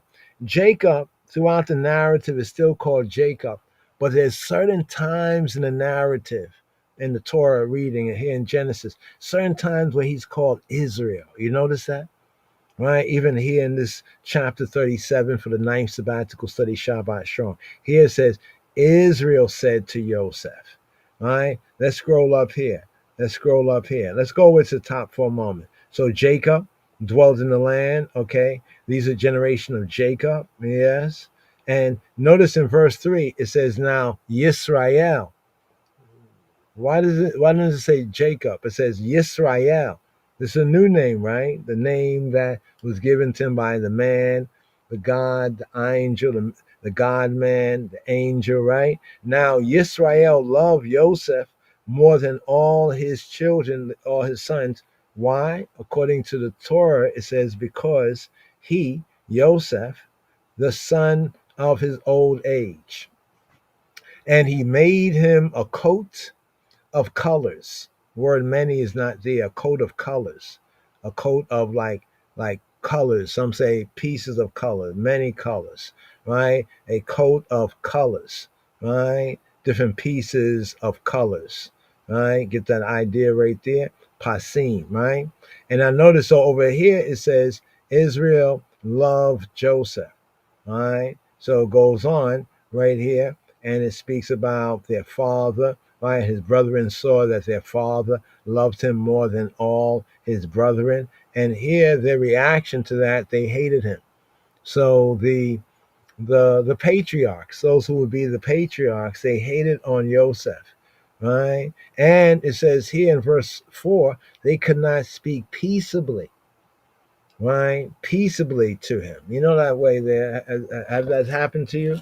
Sometimes there's people who you don't want to talk to them at all because you're like, man, if I start, there's not going to be no peace. So you just avoid maybe even speaking to them altogether because, yeah, this is the case. All right. Is it that kind of hate? What is it? Verse 5 says, and Joseph dreamed a dream. Now, Joseph had a dream, right? He dreamed a dream and he told his brethren. Yeah, that's where I come from, right? Dream a dream. But now Joseph dreamed a dream and he told it to his brethren. And what was their reaction? Thanks a lot for sharing that dream. There might be a prophecy in it for all of us. No, they hated him yet the more. Mm, mm, mm. All right. What they said, no good deed goes unpunished. So we're just talking a little bit right here on one of the main themes here, and also one of the main characters introducing, drum roll please, Joseph. And so we had to go to when Joseph was born, putting into context, Joseph being like the baby. Joseph was the baby of them. And one of the reasons, likely according to what's written here, that he had a special fondness because he could look on Joseph not having really anything to do with that incident that occurred at Shechem, because he was still very, very young. And also it says because he was the firstborn child, right, of his loved wife, Rachel, right? So Joseph, he dreams a dream and he told it to his brethren, right? He told it to his brothers and they hated him yet the more, right? And he said to them, right, I pray you, right, this dream that I have dreamed. Here I pray you this chalom, right? This chalom, right? This is verse 5, verse 6 there. And he said to them, here, shema'u, li, hear me, like hear this. I pray y'all, this chalom, this dream that I chalamti, that I have dreamed. Now, the first stream, let's check out the first stream. Behold, we binding sheaves, right, in the field. So we speak about harvest. We speak about harvest time. Yeshua Moshiach, he speaks of agricultural examples, right, of salvation, right, of preservation of the last days, of the mysteries of the kingdom. So we get the binding of sheaves, like, the sheaves that they grow, you pull it up and you're binding them together. So he says that we, right, binding sheaves in the field. And look, my sheaf arose, and also stood upright. And behold, your sheaves stood round about, and they made obeisance to my sheaf. Now, what a lot of other ones may not want to tell you, this word obeisance basically means worship. Basically, when Joseph says what he says right here, when he says that your sheaves, your stalks of the sheaf, the sheaf, like the wheat sheaves, the omer, right? Your omers, right? They stood round about, right? And they bowed down to my omer, right? To my sheaf. Let's pull it out. Let's bring it up right here, right? He says, Wehine, anachnu, Wehine, look, see, Wehine, anachnu, me me'almim alumim bitok ha-sadeh, the midst of the field, wehine, look and see, kama alumati. So here we have the alum, right, and the aluma, the sheaf. Alumati. Now, it's important to understand this here, even for elsewhere in the scripture. Here we have the sheaf, something that is bound, like sheaves, all bound together. But now, in a figurative sense of Yisrael and Israel and the Joseph, you notice how Israel loved Joseph, right? Notice how that's inserted right there. It's all about Jacob, Wayyesheb, Yaakov. He dwelt, he sat, he was seated up in the land. He became settled in the land. And then it goes to Israel. All right. And then we have Jacob, and then it goes to Israel and Joseph. You see that connection, right? Is there more to that connection? Does it have anything to do with Joseph's dreams, right? But let's get to that for a moment. So the sheaf of Israel returning from exile, right? So the word for sheaf, aluma, right? Aluma, right? Alum, right? Right? And you have aluma, the masculine form, aluma, right? The feminine form. So aluma, the feminine form, alum, the masculine form. Something that is bound, right? From alam. So alam is to bind, right? Literally bound, right? So this is an interesting word because elsewhere in the scripture, sometimes it'll be like to be bound from speaking, like if one is like dumb, they can't speak. But this is the more literal sense, not the secondary sense as it's used, like somebody being like not speaking, like being dumb, playing dumb. Like, are you dumb? Like, why aren't you speaking? Are you dumb? Tongue tied.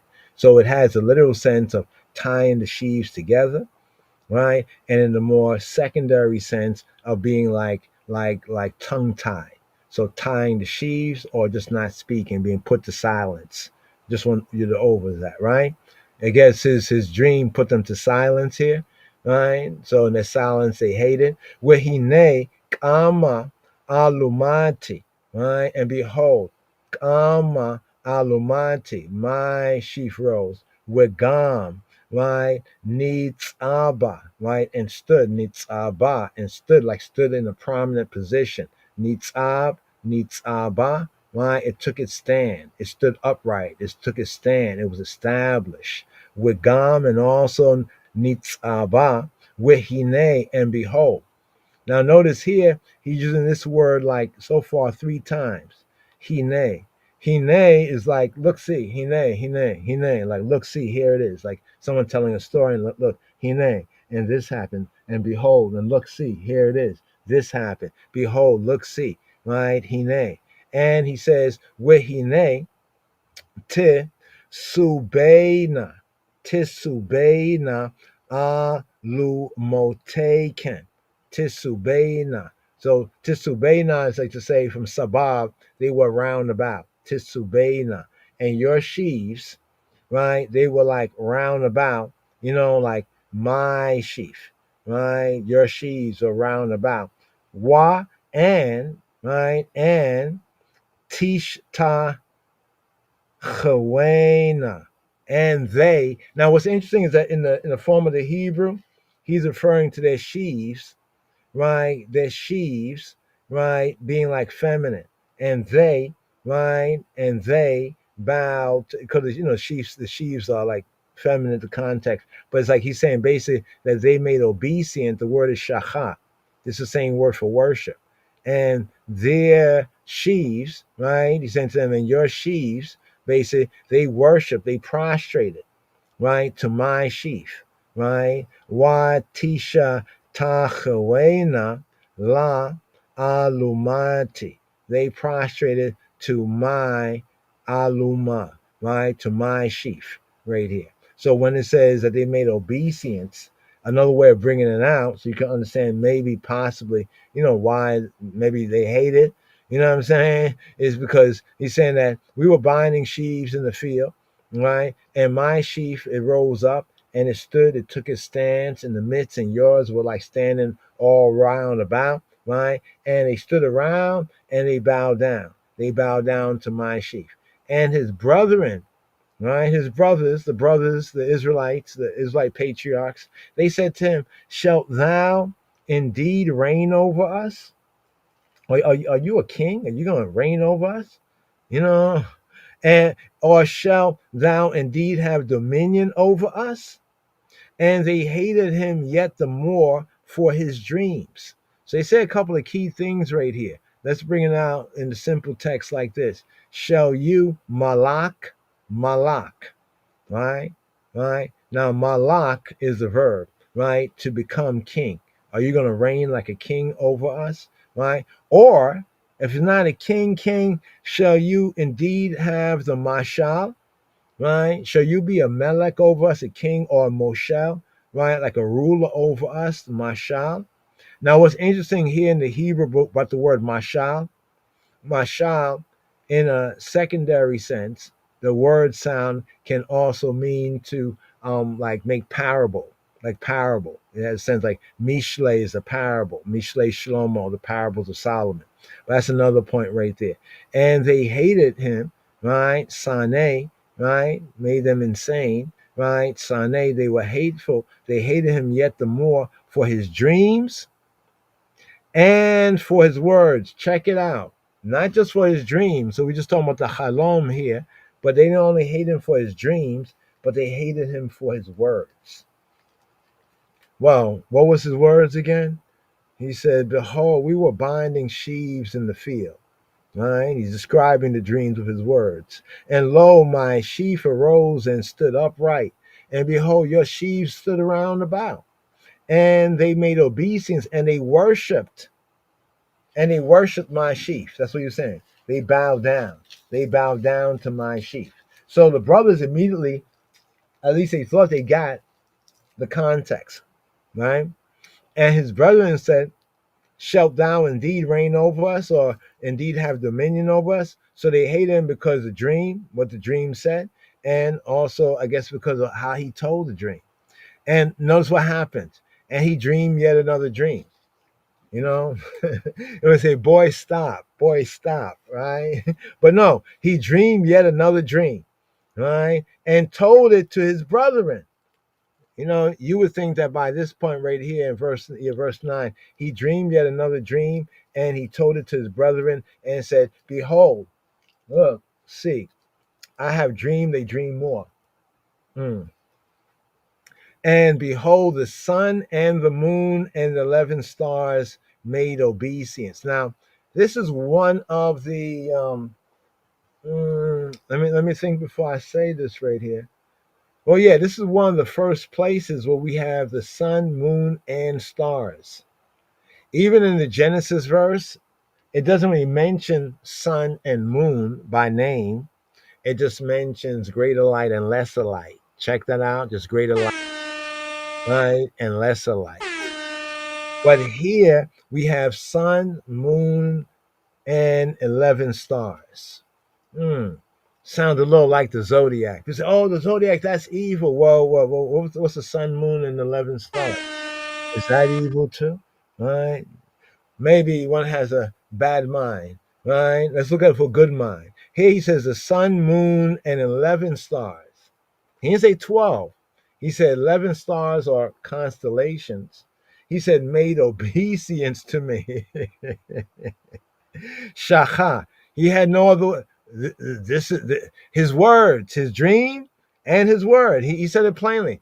I mean, how else was he supposed to say it? This is what he saw in his dream. That's what he saw in his dream, right? The sun, right? The Shemesh, right? The sun, the moon, the Yareach, the Yareach. That's the literal word for moon, Yareach, right? The Yareach, and the 11 Kokab is a star, Kokabim. The Kokabim, and the 11 Kokabs. Now notice right here, star. Because we thought, oh, look, that star, the star is the devil's star. Really? There's no star in the Bible. There's no star, really. Show me the star of David. Well, we can show you the star of Jacob, but let's first show you his, because Jacob is a star. But let's talk about the children. You see what it says star right here? It says star of Messiah. Oh my goodness! The brothers, right? The brothers. Okay, right? The bros, the youth, numerous progeny, right? Personification, God's omniscience, all knowing in a figurative sense. So is a star bad? Just because some devils or devil-minded people try to pervert the creation doesn't make the creation perverted. All right, just mean that these perverts, we got to do something about these perverts. But anyway, it says right here, star. So you see the star right here? Now I want to bring it down here because we go through the scriptures. A star figuratively is a what? A prince.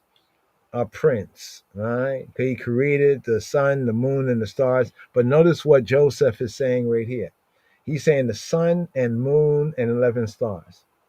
And it says here, he told it to his father. So now here we have a beautiful piece of scripture right here, right? Because here we actually have Joseph, the loved son, right, of the patriarch Jacob, because his son in his old age, right? He's a dreamer too. Remember, he had dreams. He's a dreamer too. Remember the dreams of the patriarch, right? The dreams of Jacob. Jacob has, those dreams there, the angels ascending and descending, and then he actually met the camp of God and angels and everything like that, and wrestled with that man that was God, that God man, later on described as a malach, an angel, right? Now, his son, his favorite son, also is a dreamer, right? Notice that right there. Did he love him because he knew that? Did he sense that, right? So in Joseph's dream, right, he said the sun and moon and 11 stars. What is he talking about? Is he talking about astrology? Sun, moon, and of course there's 12 stars. But what did he say? The 11 stars made obeisance to me. That means that he is the 12th star, the 12th star.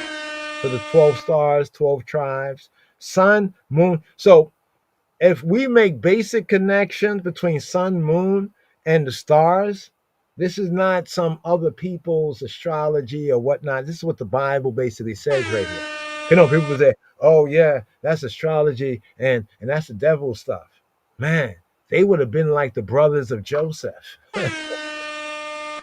Word, you know what I'm saying? They be hating on you dealing with that devil astrology, like word, right? So you give the sun, the moon, and the stars to the devil. Wow, that's evil. But here, the part that really got them, no doubt, and also the father, is the last part. So you notice in both these verses, obeisance, shacha, to bow down, right here, right? Basically, it's to worship, to prostrate, to worship, right? Whether it's in homage to royalty. So Joseph is saying he's going to be as royalty, right? Right? or God, but really in Joseph's view, be as royalty. Right? He know who's who. Right? Now he told it to his father. And so first he previewed it to his brothers, and then he told it to his father. He's like, man, they're not too happy about this.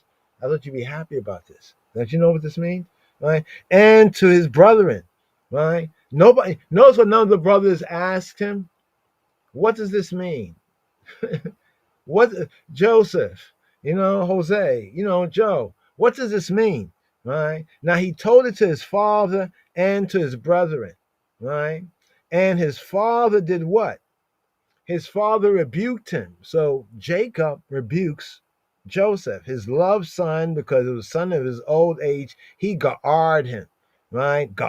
He ga'arred him. He rebuked him, right? Reproved him, right? He chided him, right? You know what I mean?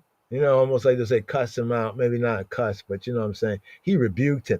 And he said to him, What is this dream that you have dreamed? Shall I and thy mother and thy brethren, you get it?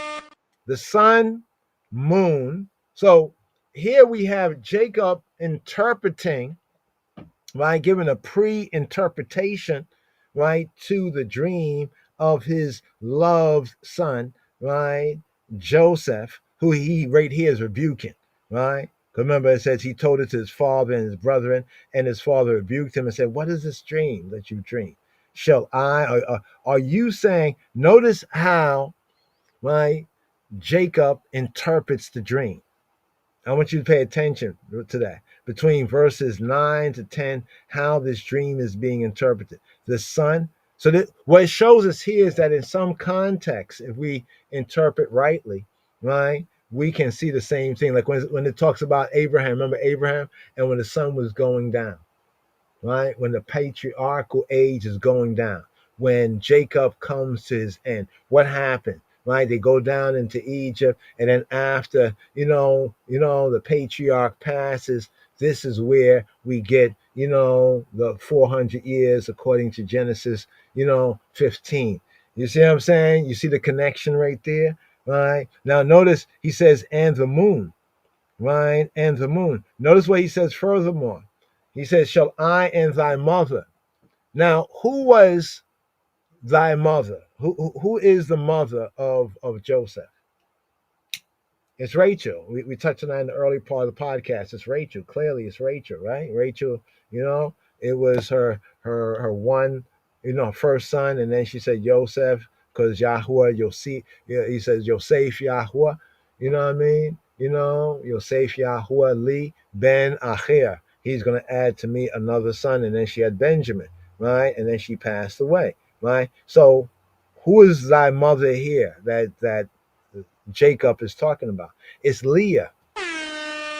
Think about this for a moment. In the baby bearing competition that they had back and forth, what each mother said, right, concerning the child that was born actually from her or on her behalf, through the handmaids and everything. You remember when we went over Zebulun? She said, now my husband. Okay, let me bring you there. Let me bring you there for a moment. Okay, we're here in this verse right here. Let's touch on this. This is where we compare scripture with scripture. Right? Here a little, there a little. Let us go to, which verse are we going to? We are going to the verse. Okay, let's do it like this. Let's get directly to the verse. Let's go to Zebulun. Zebulun. Zebulun. Right here, this verse. That's what we began off with, right? 30 and 20. And Leah, right, said, Elohim hath endued me a good dowry. Do you get what she's saying here? Right? What's a dowry? Zebed, an endowment, like a dowry, like you're getting married. A dowry, right? A good from Zabad, to endow, to bestow upon, right? To confer, right? To confer. Has conferred upon her. This is what she said, right? Conferred upon her a good dowry. And then she says, now will Ishi, my Ish, very important word. But this word is going to be what the brothers, when they don't know Joseph, when Joseph is hidden from them, where they don't recognize who this man is. Over and over, they keep saying, Haish, Haish, Haish. Right? And Jacob gets in it too. Why do you tell Haish? Why you tell the man that you had another brother? You know what I mean? You got us into all this situation because he's already missing, right? Joseph. He's already missing Joseph, right? Because of what the brothers, had did, right? But here, Leah almost makes a prophecy that we see connected with what is said in Joseph's second dream, right here, right? So Leah said that Elohim hath endued me, has bestowed upon me, conferred upon me a good dowry.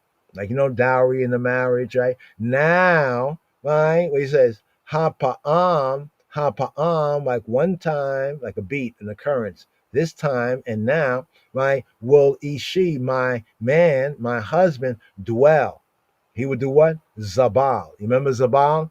Right? So when she says he will do Zabal, so when she had this son, right, she called him Zebulun, right? And she pronounced, right, the word that she pronounced is that now he will Zabal, right? You see, Zabal, Zebulun. So there's like kind of a rhyme in the Hebrew, right? There's a connection, right, that might be lost in translation. Now, this word Zabal, BDB, Browns Drivers Briggs, it defines as to exalt. When Joseph said, the sun, the moon, and 11 stars worship me. See, that's how Jacob understood it. Not made obeisance and all this roundabout words, but no, worship me. Bow down and worship. Bow down and worship. Get down, bow down, or be laid down, right? And worship. But now notice what she said. She said, now.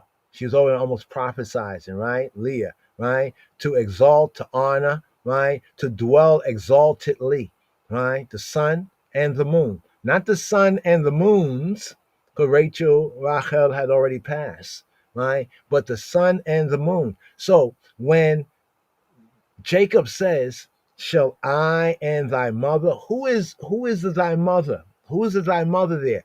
It's obvious it's speaking about Leah, right? See, Leah gets to be buried in the cave that Abraham in the previous Torah portion had bought, right, for Sarah, right, the double cave, Machpelah. So far, some say that Adam and Eve was buried there too. This is not kind of extra scriptural, but it's in some of the older writings. But we know from the Torah that Abraham and Sarah, right, were buried there. We know from the Torah that Yitzhak, right, and Rivka and Rebecca was buried there, right? And we also know from the Torah that Jacob and Leah would be buried there. So think about what Leah said right here when she had her sixth son, right? She says, now will my man, my husband, because that's what she was claiming. He's my man. Yeah, Papa, he you thought you was going to get Rachel, but you got me. And, you came into me. I bore you one son after the next son after the next son. You know what I'm saying? And, Rachel didn't bear, right, until she bore Joseph.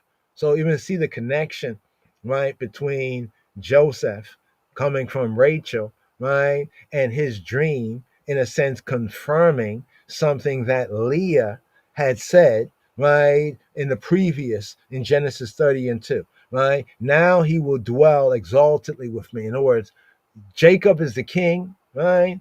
And in the sense, in this context, and Leah is the queen, right? Not the queens. Rachel's already gone. Check it, right? And the handmaids are wives, but they're wives of the handmaiden order, of the second order, right? Will my husband dwell with me because I have borne him 6 sons, and she called his name Zebulun, right? Zebulun, dwelling. Now let's connect this over here. And he told it, this is Genesis 37:10, right? Let me make this simple so you can see this without all the details right now. We can get to the details, right? The divinity is in the details, right? The God view. And he told to his father and to his brethren, and his father rebuked him.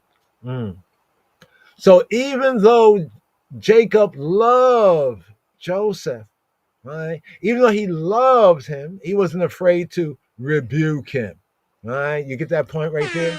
He rebuked him, right? He checked him, right? He's like, what is this? Could you imagine here? You don't have to imagine. Just read it and then imagine, right? Read the word, receive the word now, image the word. And behold, I have dreamed a dream more. Right? And behold, the sun, he nay, look and see the Shemesh and the Yareach and the 11 Kokabim, they were prostrating to me, right? To my star. So sun, moon, 11 stars are bowing to one star, one of the 12 stars, right? And when he told it to his father and to his brethren, and his father rebuked him and said, what is like, I'm like, what kind of dream is this? What dream is this that you dream? And then he asked the question. Question one, what kind of dream is this? Mhm.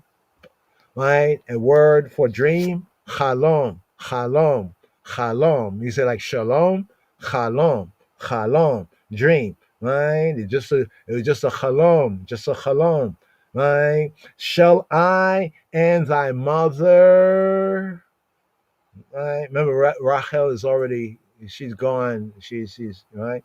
So this also means something else too. That even though Rachel was his literal, right, mother, right, Leah was also his mother, right? You know, his literal biological mother, but Leah is his mother, and Leah is the mother being spoken of here. So you see how 30 and 20, right? What Leah had said was fulfilled, how also she gets that exalted or prominent position, right, within the patriarchal cave of Machpelah, right? So that means that the I is the sun, the Shemesh, speaking of the patriarch, right? And thy mother is the moon, right? Speaking in this sense of Leah, and thy brethren, remember there was 11 of them, right? The 11 stars, right? Indeed come to bow down to worship, right? He says, shall we all worship ourselves to thee,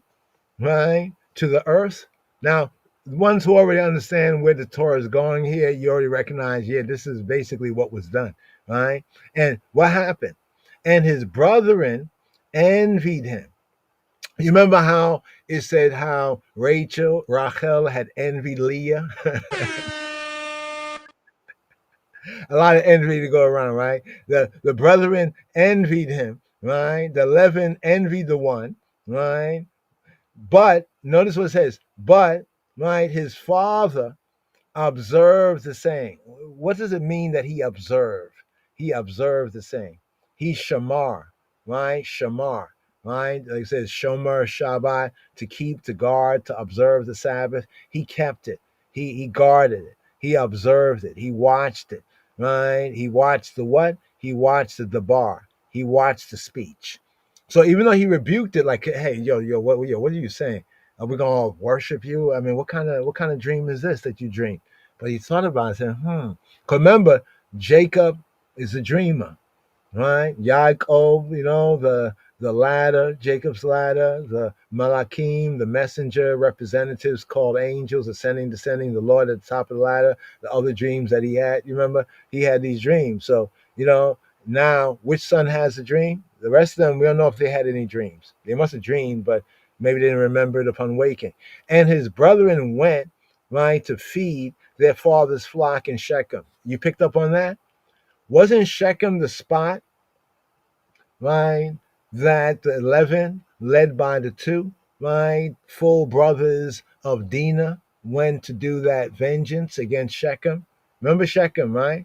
This is Shechem, right? Remember, Shechem was the son of Hamor, the chieftain of the Hivites, one of the Canaanites, at Shechem at the time of Jacob's arrival, and then the defilement of Dinah, and then the slaughter of the Shechemites, right? And then, so we go on right here, right? Let's scroll down right here. So there's a certain man. Let's make the text simple right here for a moment. Just scroll through this right here. So they went to Shechem. So that means that after they had, you know, slaughtered the town, they took over the town. And he said to him, go, I pray thee, see whether it be well. So basically, Israel. So here from verse 3, 10 verses later, right? It doesn't say Jacob says to Joseph, but notice it says Israel. Is there a significance to that? Israel, and so Jacob, right, said to Joseph, "Do not thy brethren feed in Shechem? Aren't they over in Shechem? Right? Come, I will send thee to them."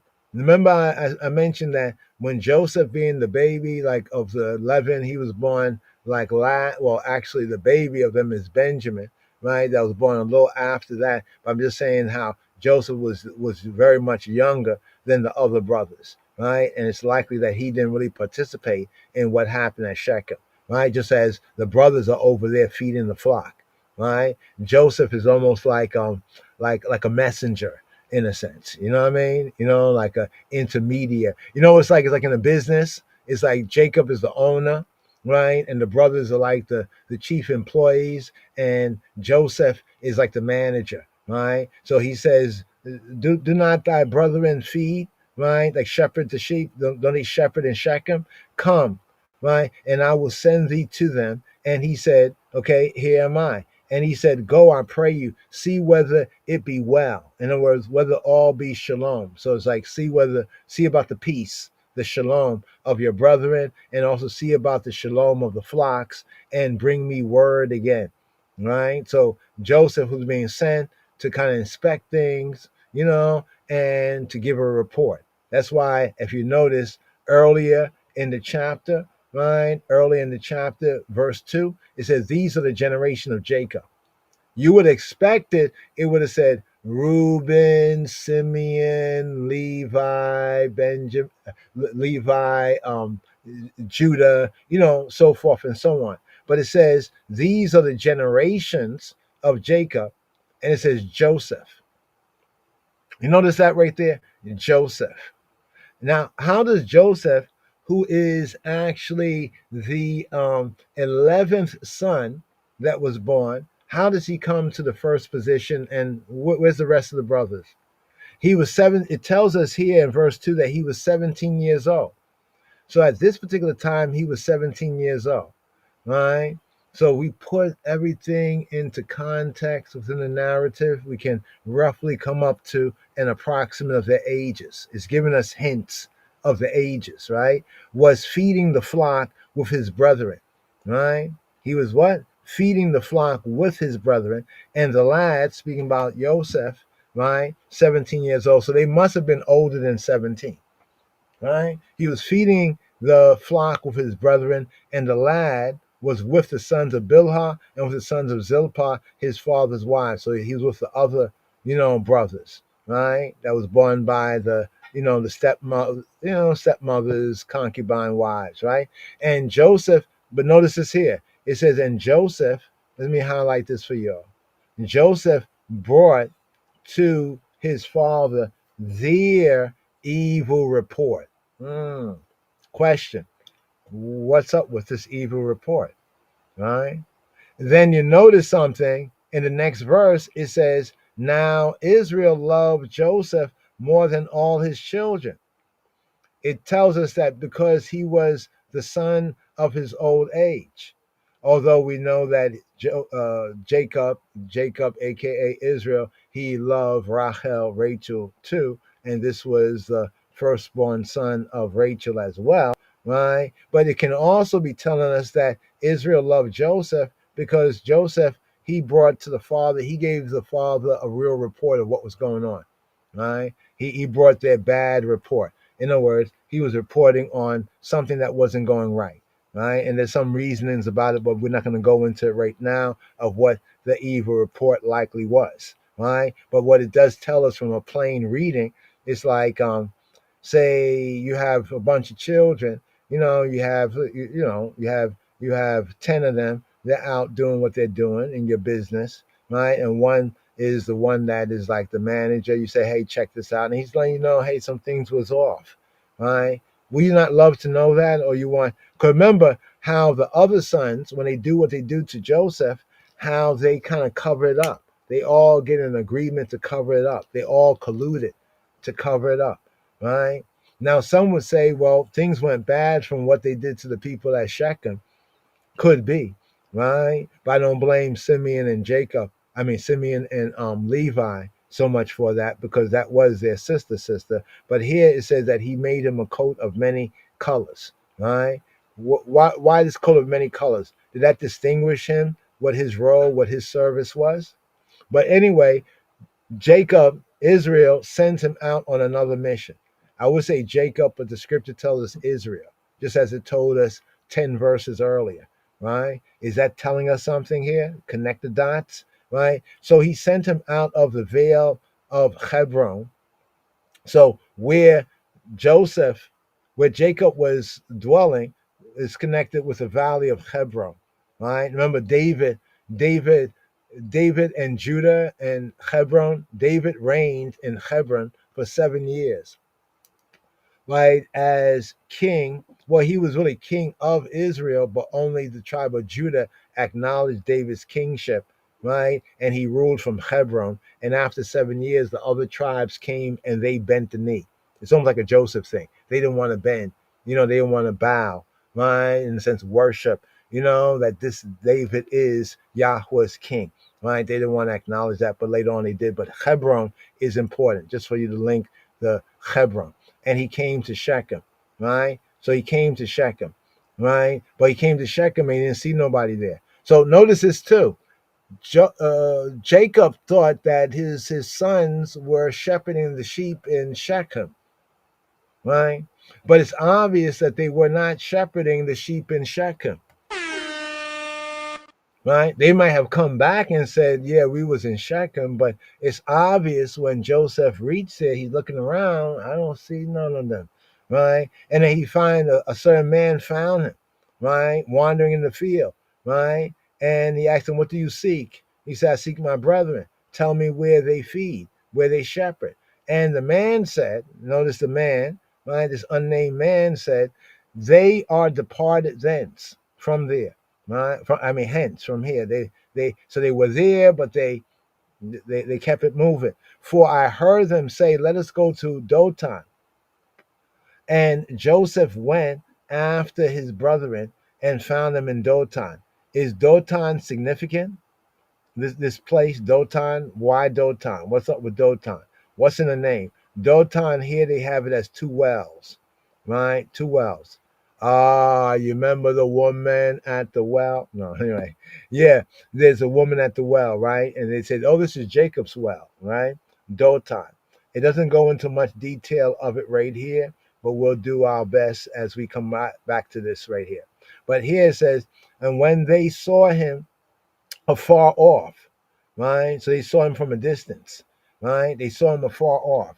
Even before he came near to them, right? They conspired against him to slay him. Wow.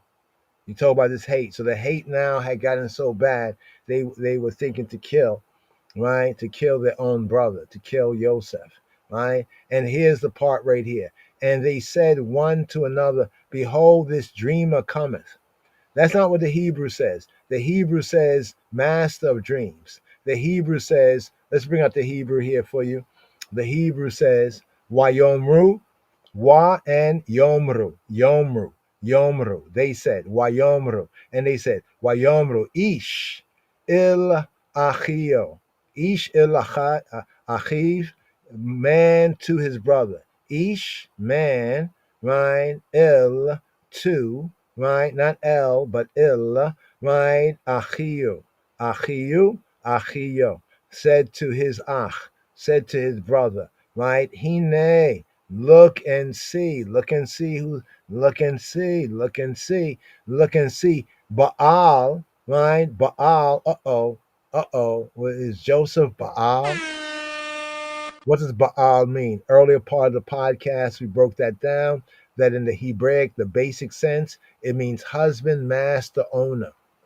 And it can be used in different contexts. Once again, right? Husband, like in Hosea. No more will you call me Baali, but call me Ishi. Call me my man. Same thing Leah was saying over and over when she was having, the children. Now, when she had Levi, now will Ishi, my man, he be joined to me. We will have a relationship, right? But here, the relationship of Baal is a noun of relationship used to characterize the example it gives us is his first example here in the Torah, master of dreams. Baal, they called him Baal ha-Halomot. Baal, he is the master of the Chalamot, right? Chalom is dream, Halomot, right? Halomot is dreams, right? Plural, Chalamot. So he is the Baal, right? Chalamot. He is the owner. He is the husband. He is the master. Here comes the master of dreams, Baal ha-Chalamot. Hine Baal ha-Chalamot, right? Halazeh, halazeh, ba, halazeh. This one, halazeh, halazeh is this one. This is him. Halazeh, this is him. This is the one. Which one is it? Halazeh, halazeh is this one right here. Halazeh, this very one. Halazeh, hala, right? Halazeh. It's like saying, it's like saying this zeh. Zeh in Hebrew means this. Just to break it down, Zeh means this, right? And then we have the Halea, Halea, Halea, right? Almost like saying Halea Zeh, Halazeh, right? This is the very one. Halazeh ba from bo, right? He enter in ba. He's coming in. He's coming into where we're at. Here he come. So here Joseph is called the Baal ha-Chalamot. He is called the Baal, the owner, the husband, the Baal, right? Chalamot. I'm emphasizing this because sometimes people exaggerations, like over exaggerations are evil because they take things out of context, right? And that's bad. And if it's bad, then it's evil, right? That means you don't have it in the right context, right? So for the other peoples, right? For example, for the Israelites, a marriage, right, or the Hebrews, a marriage would have been, some kind of reasoning dialogue, some negotiation, right? But for others, it was just kind of a smash and grab. That's what Shechem tried, to the destruction of the whole town, right? So there's a difference. So though they're using maybe similar words, right? Though they may have marriages, but they did it in different ways, right? Engagement was like after the fact, you know what I mean? For others, but for the Hebrews, it was before the fact. So the Baal for the Hebrews, was a husband, a master, or owner. It could be used in figurative senses, but for the other people, it was the high God. It was a foreign God, another God. So I just want to point that out because if you start to really read the Hebrew, you'll start to find it there. And then all your over exaggerations, you look foolish and goofy. And as it says, study to show yourself approved. You're going to be disapproved, even though you might have been saying right things, but you went too far on this wrong thing. Right? Just want to warn once, right? Come now, therefore, let us slay him. Wow. And cast him into some pit. And we will say, you see, they're conspiring. This is their conspiracy. What's their conspiracy? Conspiracy. They're all breathing with one spirit. They're like in one spirit. Con, with, right? Together. Con, right? With, right? Espiritus. Conspiracy. They're all in one spirit. And we will say with one breath, one spirit, one word. When you speak a word, you speak in spirit. So if you're speaking a word and you're all saying the same word, you're saying the same spirit, it's a conspiracy, right? Some evil beast, whether it's a good one or a bad one. This is a bad one here. Some evil beasts have devoured him. And we shall see what will become of his dreams. Wicked. This was wicked, right?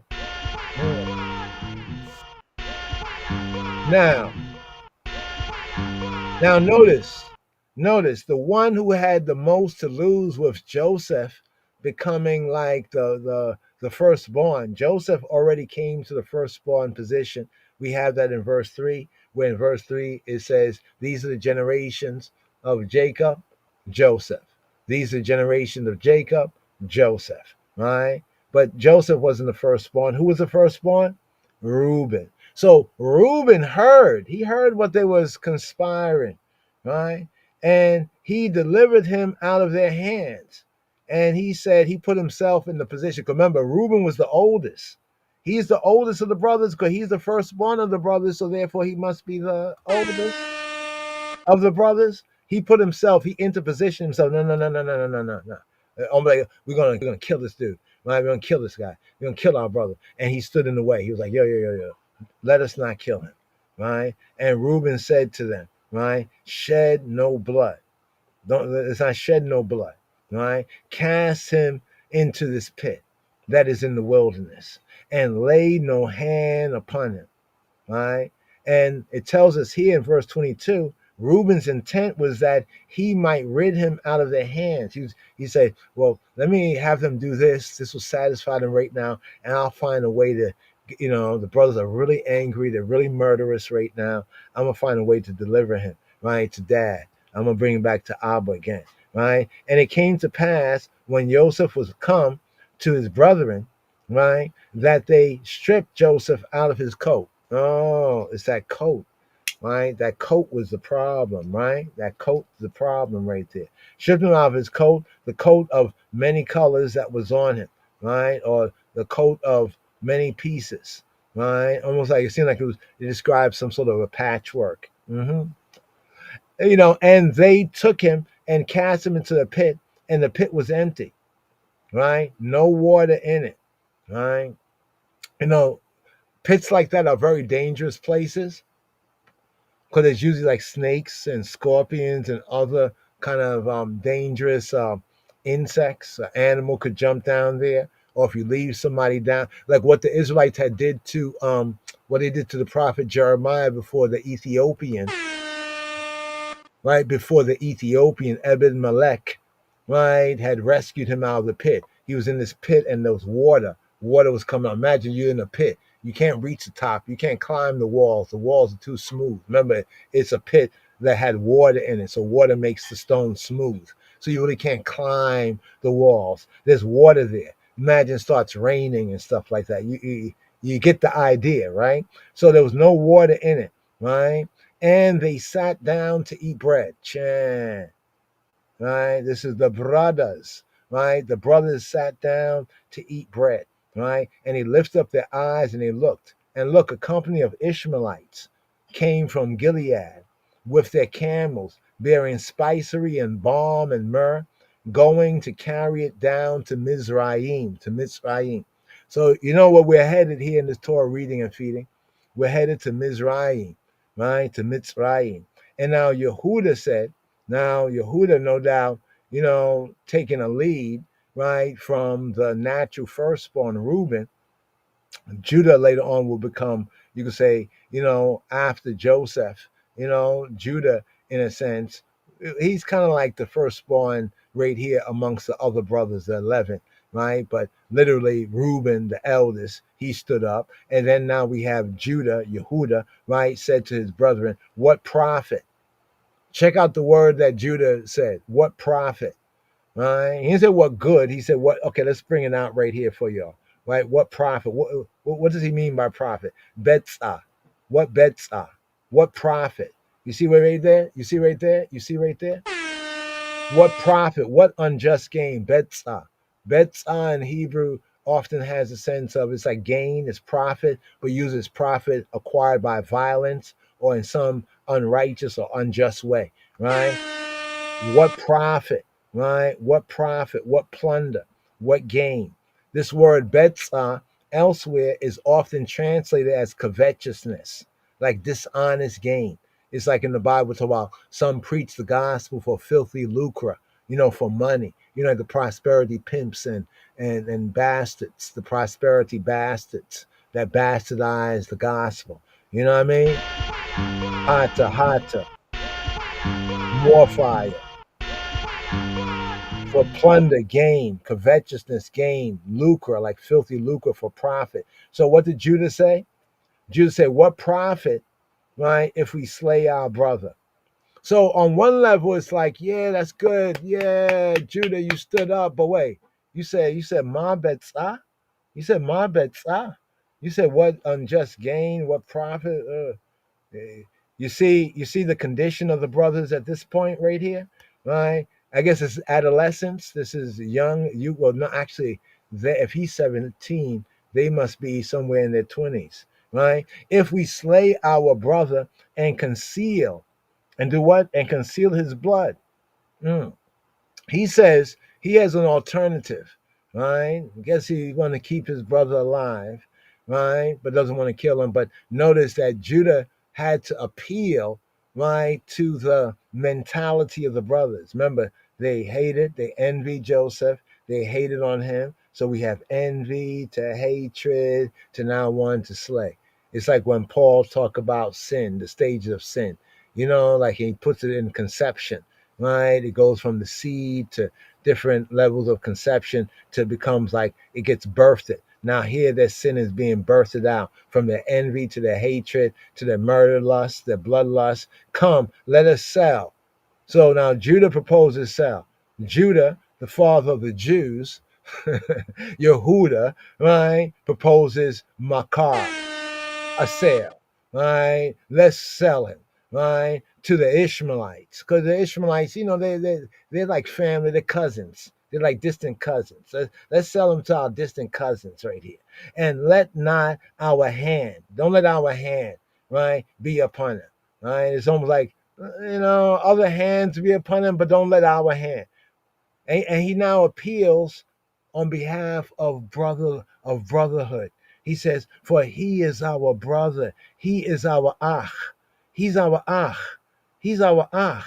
Right? He's our flesh. He's our basar. He's our ach, and he's our basar. He's our flesh." And check it out. So Yehuda knew how to speak to them because they said, okay, they consented, right? Right? The word consented is shama. They shema. Talk about shema Yisrael. They shama to this. They obeyed this. They heeded to this one right here. They hearkened, right? They agreed. And now notice how the scripture here in verse 28 it says, "Then there passed by Midianites." Wait, hold on for a moment. There's the Ishmaelites that are passing by. They're on their way to Egypt with spices. They're in the spice trade, right? And now passes by the Midianites, more distant cousins. The Midianite merchantmen. Now these are the what? These are the merchant Enosh, right? These are the Shachar, right? Those who go around and trade, the trading men. They people who travel to and fro on business, right? And they drew and lifted up Joseph out of the pit, right? And sold Joseph to the Ishmaelites for 20 pieces of silver. And they brought Joseph into Mitzrayim. Okay, so what happened right here, right? What happened? They passed by Midianite merchantmen. And then it says, and they drew. Did the Midianites draw up and lift up Joseph out of the pit? Right? Maybe Joseph in the pit, he's crying out, calling out, and they're like, whoa, okay, somebody down here. And where, or did the brothers, right, draw him out of the pit, right? But then what about the Midianite merchantmen? It's a little interesting thing right here, but we'll get into a little bit more. What we do know is that Joseph was lifted up, right? He was drawn out. The word drawn out, mashak. They dragged him out, mashak. They dragged him out. They seized him. They lifted him up out of the pit, and they sold, right? They sold Joseph to the Ishmaelites.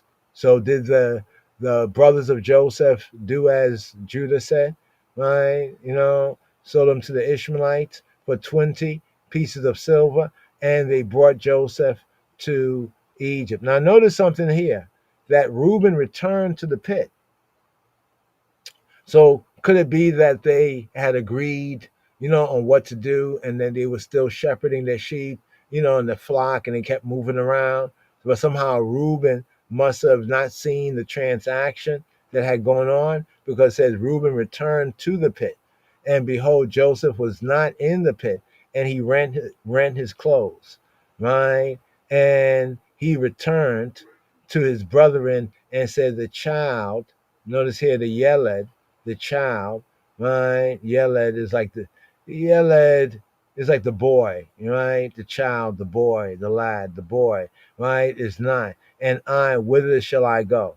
And this is where they then conspire to, deceive, to deceive their father, right? Let's go over here for a moment.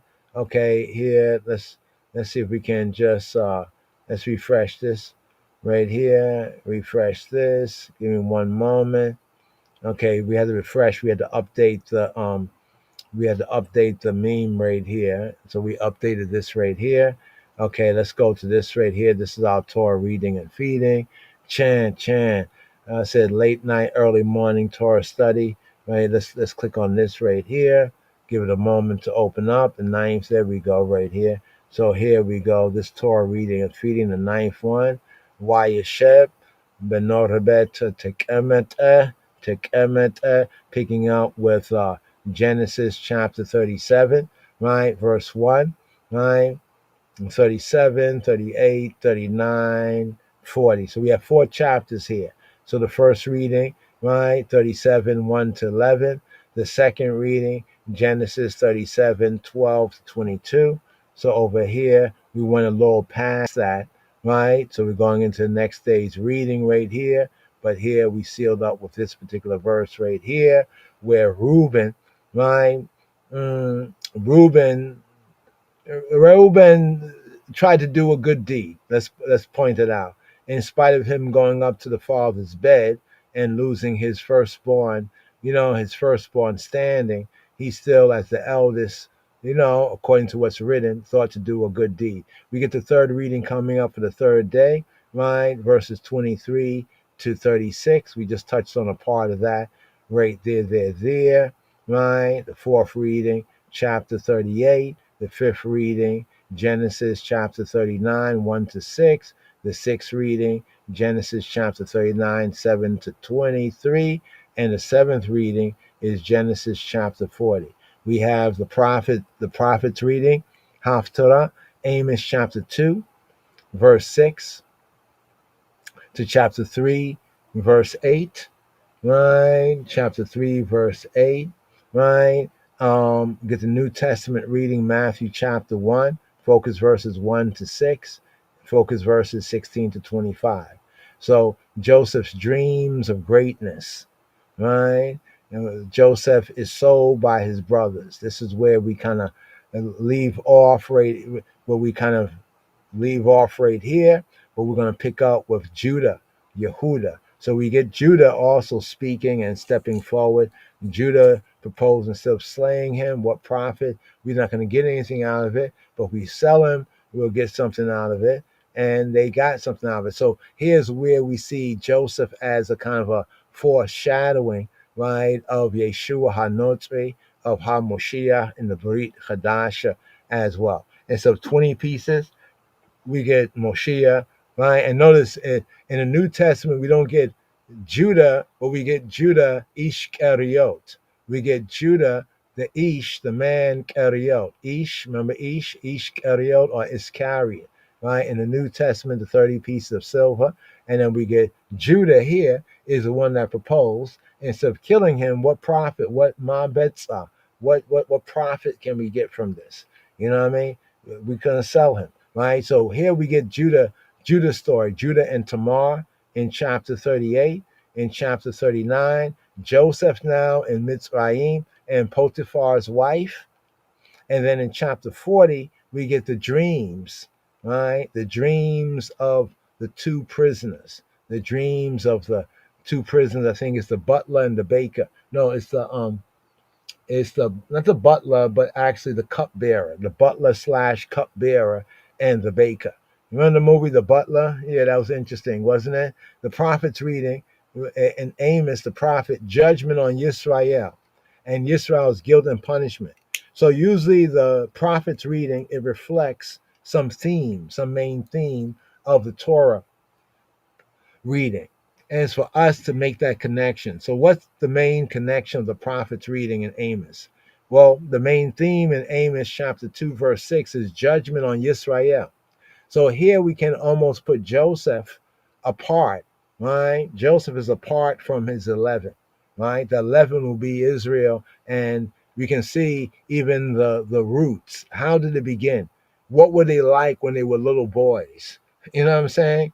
You know, as we get older, sometimes we recognize those things in childhood, right, that shape you, right? Amos chapter 3, verse 1, Israel's guilt, right? Israel's guilt and punishment. It's the same thing with the brothers, the 11 brothers. They had a lot of guilt. The guilt goes all the way through the book of Genesis, from here forward, all the way to the death of Joseph. It goes to the death of the patriarch Jacob, but also with Joseph as well. It's interesting, right? As we move forward, right? So right here, this Torah portion right here, we'll get into some more of the details, but here is the temptation of Joseph coming forward. Another interesting narrative is comparing how Joseph deals with temptation, even sexual temptation, and how Judah also deals with sexual temptation. Right? These two temptation, narratives here in the Torah, and also when we look at the Brit Hadasha, when we look at the New Covenant, we have Judah Iscariot, or Judas Iscariot, and then we have Judah here in the Old Testament being the one that proposes the sale. Right? So we have 20 pieces, right? Old Testament, 30 pieces, New Testament, right?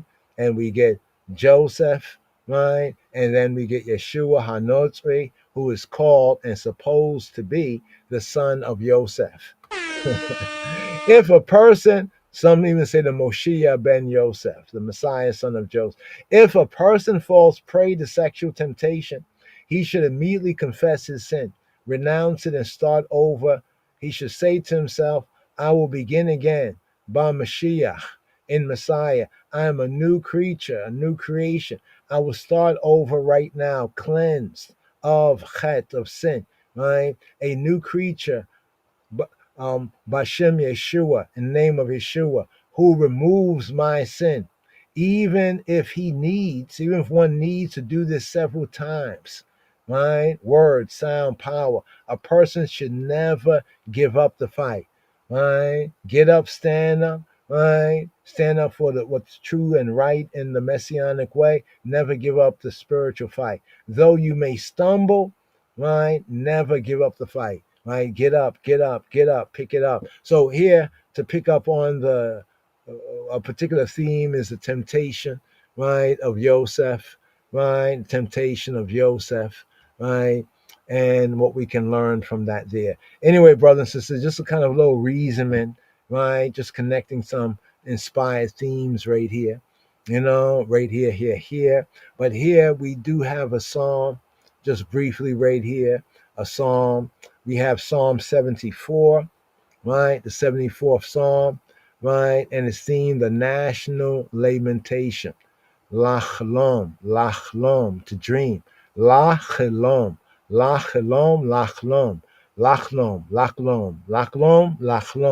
to dream. So right here. And notice also in this time and season, Hanukkah is coming forward. Just want to announce that Hanukkah, right, coming forward. The Maccabee fighting holiday, right? The festival of light.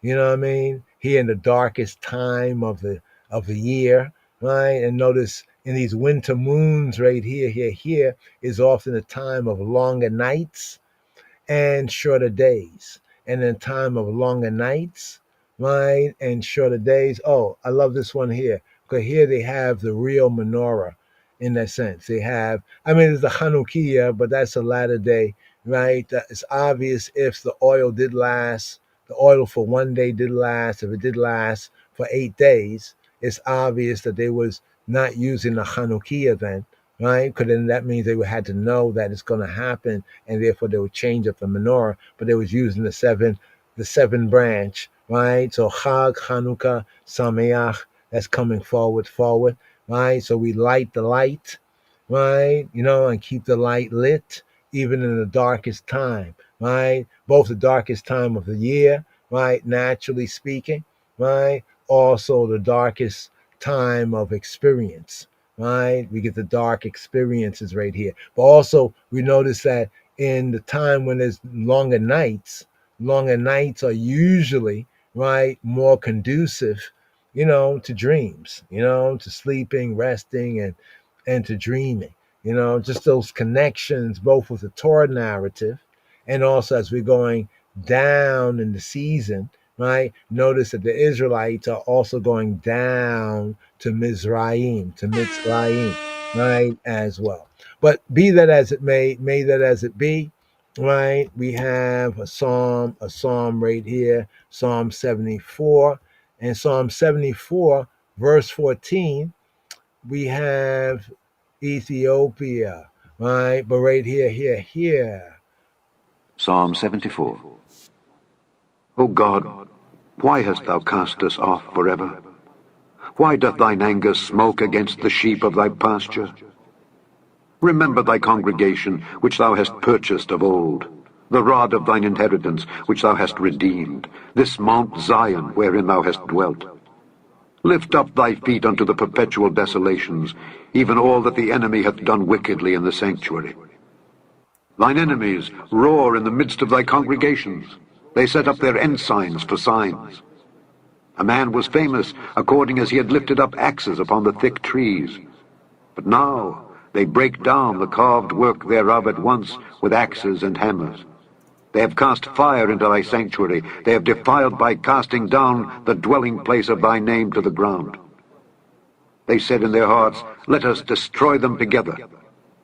They have burned up all the synagogues of God in the land. We see not our signs. There is no more any prophet, neither is there among us any that knoweth. How long? How long? How long? How long? O God, how long shall the adversary reproach? Shall the enemy blaspheme thy name forever?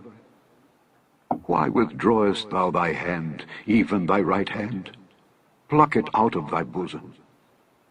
For God is my King of old, working salvation in the midst of the earth. Thou didst divide the sea by thy strength. Thou breakest the heads of the dragons in the waters. Thou breakest the heads of Leviathan in pieces, and gavest him to be meat to the people inhabiting the wilderness. Ethiopia.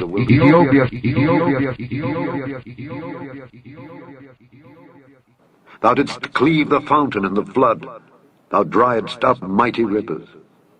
The day is thine, the night also is thine. Thou hast prepared the light and the sun. Thou hast set all the borders of the earth. Thou hast made summer and winter. Remember this, that the enemy hath reproached, O Lord, and that the foolish people have blasphemed thy name. O deliver not the soul of thy turtle dove unto the multitude of the wicked. Forget not the congregation of thy poor forever. Have respect unto the covenant. For the dark places of the earth are fully of the habitations of cruelty. O let not the oppressed return ashamed. Let the poor and needy praise thy name. Arise, O God, plead thine own cause. Remember how the foolish man reproacheth thee daily.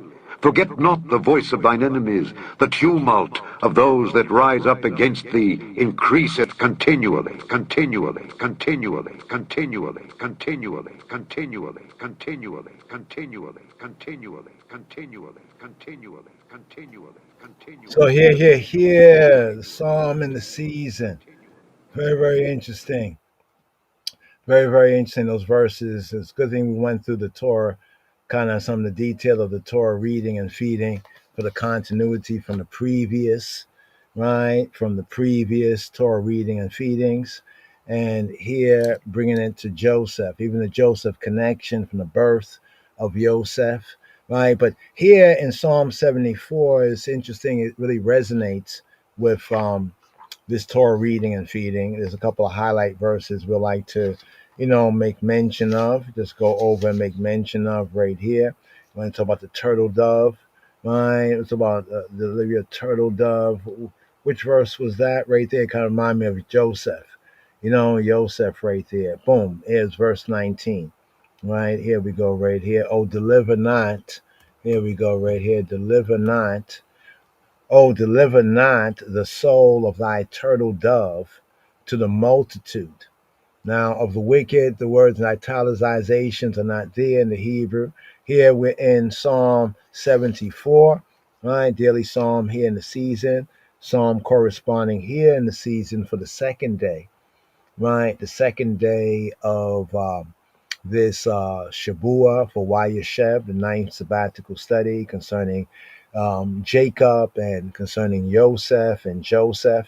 So here we have a national lament, right? In the Torah reading and feeding, we have a patriarchal lament. We have Jacob, Yaakov, Jacob lamenting, right? Actually, Israel, as is mentioned in chapter 37, verse 3, it says, Israel love Yaakov. Israel love Joseph, Slika. Israel loved Joseph. And then in verse 13, again, Israel. So the weeping of the patriarch becomes the weeping of the people. You check that? It says, Maaseh Abot, the deeds of the fathers, Seman, Labanim, are Seman for the Banim, are signs for the sons. So, like the deeds of the patriarchs are signs, for the children, for the sons. So, here in Mizmor Ein Dalet, Psalm 70, the Hebrew letter Ein has a numerical value of 70, and Dalet is the fourth letter of the Hebrew alphabet. So Hebraically, we have Tehillim, Perek, Ein, Dalet, or Psalm 74, Psalm LXXIV, LXXIV, and it's themed a national lament. And hear this verse right here. Oh, deliver not the soul of thy turtle dove to the multitude. Wasn't it the brothers that conspired? Right? I mean, all he told them was that sun and the moon and the 11 stars are going to bow down to. It's a dream. It's a vision. Right? Aren't they familiar? Even the patriarch Jacob, he had dreams and visions. Right? And these were for Israel's good, for the whole family's good. Forget not the congregation, right, of thy poor forever. Right? And then Joseph is sold into the, down the now. He's sold down the now. Have respect to the covenant, for the dark places of the earth are full of the habitation of cruelty. But let's go up here. There's another verse here, right? There's verse 14. Verse 14 here, where it says the people inhabiting the wilderness. Let me see if any of these manuscripts, whether they bring out the Ethiopia connection. Right. You know what? We'll do right here. Let's go right here. We'll go to the Greek. Let's go to the Greek. Right. Let's go to the Koine Greek. Here's where the Ethiopia connection. Right. Here we go. Right here. Translate. Right. Right there. Okay. Let's break that down to Greek. Let's go Greek. Right. Wow, I wasn't expecting this one here. I thought it would say, see, in the coin of Greek is Ethiopian, Ethiopian, Ethiopian, Ethiopian, Ethiopian, Ethiopian, Ethiopian, right? Ethiopian, right? Ethiops, like Ethiops, Ethiopian, Ethiopian, right? But here they have Ethiopian perspective. See what it says Ethiopian perspective, right? Now it says Greek detected, right? Well, let's go more than Greek detected. Break it down. Okay, now here's the Greek, not the Greek detected, but Greek, right? Ethiopian perspective. Psalm 74:14, the Ethiopian perspective, right? So we just went there because in the Ge'ez is Ethiopia. The Koine Greek that came from an ancient Hebrew manuscript is Ethiopian, right? It's Ethiopia. But let's see what the other ones say. The KJV says wilderness, right? The Hebrew word is tziyi, tziyi, right? The wilderness, right? The tziyi is what the Hebrew has. Desert dweller, nomad, right? Wilderness, right? Let's go over here. It says desert creatures. Let's go over here. It says desert. It's what? It says the fishes of the sea. Don't know where they got that from. Right? Let's scroll down here. It says you feed him to the people who live along the coast. Nah. The NHEB, and you gave him as food to people, right? And desert creatures. I don't know about that right there. Desert creatures. No, we favor what the good is and the Royal Amharic, the King of Kings Bible, and the LXX, right? We say that this here is correct right here, the Ethiopian perspective. But I just want you to get that part right there. That's one of the places where Ethiopia is found within the Psalms right there. One of the places that doesn't really come fully out in translation, and you see it right there. That's the highlighted word right there. Tus Ethiopian, Ethiopian, right? Tus Ethiopian. Just once again, if you're just coming in, check this out right here. Let's go to translate.